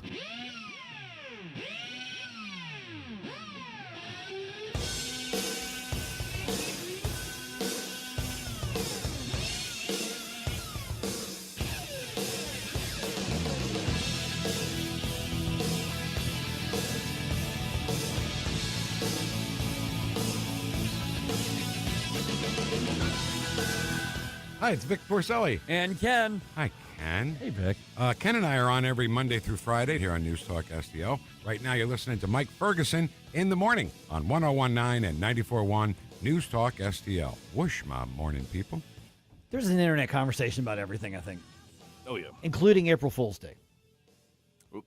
Yeah, I mean, it is one of those days you almost have to watch out for most of the time. So according to a survey, and you can find this linked in all kinds of different places on there, 46% of Americans find April Fool's Day pranks to be amusing. Notice that 46% is less than half. Yeah. So 40% of us find April Fool's Day pranks annoying. The other 14% say it's a case-by-case thing. If you're going to do it, don't make it stupid. Don't make it dumb. Don't make it whatever. But there seem to be some social etiquette rules on April Fool's Day stuff. For instance, and this is, I think, the biggest one, don't hurt anybody. Yeah. Now, and that doesn't just mean like physical harm. Don't like set a trap door underneath their whatever. But it's like, don't cost them money, don't ruin their clothes, don't break their stuff, don't humiliate them. Don't cause them emotional suffering as well. Right. Don't hurt them in any way. If you're going to do an April Fool's joke, make sure it's one everybody can laugh at, And another one is, it says target wisely, meaning don't pull it on somebody you don't know. Don't pick out a random stranger and then go do some prank, which those are really popular on social media. That's not even people love those things. I don't think they're funny. No, that's not even limited to April Fool's Day anymore. Yeah. That's just people mining content. Right, exactly. And one of the other ones that I like, oh yeah, that makes a lot of sense. Reveal that it's a prank. You got to tell them that you just got pranked, that you got a joke. So let them in on it at some point after you get your laugh on that. And then here's one that I had never thought of. Apparently, according to the interwebs, you should get your April Fool's pranks in by noon. In the afternoon, it's stale, it's old, get over it, move on. No. I've never heard that before. No, if you're going to do it, you have until 11:59 at night. I mean, either go all day or don't do it at all is how I look at it. Go hard or go home. Yeah. Now, maybe that's part of the prank is that you let people know, okay, we're only going to do this till noon, and then later on you get them again because they'll be off guard. You're free and clear afternoon. I'd never heard that before. I'd never heard the noon deadline thing. And then let's see, there was some other ones. Obviously, don't do anything, illegal, that sort of thing. Don't set up their car to, go 100 miles an hour or whatever the case is. But if you are the target and it's a good prank, just say that was a good one. Okay, I guess. Are you obligated though? Because that's the recommendation. There's always room for good sportsmanship and being a good sport at your own expense. If you can't laugh at yourself, you probably should be laughing at others, kind of thing. But there are legitimate pranks that are good setup pranks. Yeah. But they inconvenience somebody to the right. Like making you late for work is not a good prank. No matter how good the prank was, if they saran wrap your car and you can't get in, you're running late for work now, something like that. Yeah. They don't have to say, "Oh, you got me." That's hurting somebody. Yeah, that's a good one. I heard one, and I was driving through, I don't know, some rural area probably 10, 15 years ago, maybe longer than that. And it was these things where this like little small town music radio station decided they were going to do their pranks. I don't remember if it was April Fool's Day or not, but they called I remember it was a McDonald's. They called the local McDonald's and made up a story about like my dentures. I set them down to whatever, and I threw them away. I need my, and they had some poor guy digging through the trash by hand. Wow. And then they were like, "Oh, this is the radio 101 whatever, and we just got you on our." And I'm listening to that thinking, you a-holes. I mean, you complete jerks, and somebody out there is laughing their butt off. And I'm like, that's not cool at all. And I'm not a particularly uptight guy. And I'm just thinking that just makes you a jerk. There are certain types of pranks that I've seen where it's more of the confusing of the person rather than anything. So there's one where you see one person that's like jogging one direction. Somebody's on crutches the other direction. They collide, and so the onlookers are all confused and they're worried. Right. The person that was originally jogging picks up the crutches and limps away, and the other person gets up, and people are just all confused. And it's like that's funny. That's a good prank. That's how it should be done. I got had on April Fool's once years and years and years ago at another radio station. The guy who was doing your job, Brian Hansen. Ooh. He got with the engineers at the radio station, which was 93.9 The Eagle at the time, which is in Columbia. And they ran these filters between my microphone and what went over the air. So I'm talking, and then all of a sudden I sound like Alvin and the Chipmunks. So I'm trying to do this news topic, and then all of a sudden I sound like Darth Vader. And I realize obviously that I'm getting pranked, but then they put me on a delay for like a second, which will really mess with your brain. You say something, and then a second later hear it in your head. And so I went like 4 or 5 minutes, and then I finally just stopped, and I'm live on the air, and I go, "Is that going over the air, Brian? This is killing me." And then he starts laughing, and the engineers stick their head around and start laughing, and they're like, "No, that was going over the air." So I'm like, "All right, you got me." And apparently this was before social media and before the video cameras and all that kind of stuff. But I guess people were calling and like, does he not know? And I was just trying to truck on thinking that they were just messing with me. But that actually is what I sounded like. I'm like, that was a pretty good prank. That was pretty good. If it's creative enough, if it's minimally intrusive, right? So again, that Makes you sound a little silly, but at the end of the day, it's not causing anybody any actual harm. And I'm sure the people listening probably appreciated that. Now, if you get pranked by somebody else, are you obligated to join in then and get somebody else with the prank that just got you? No, because like if somebody pranks me, even if it's a really good one, I'm not good at it. So I'm gonna mess it up. Yeah. So no, I think I don't think you're obligated to pass it on. I would be fine if we didn't have April Fool's Day. I'll be really honest, where's its novelty once you're like in high school? Right. Yeah. Exactly.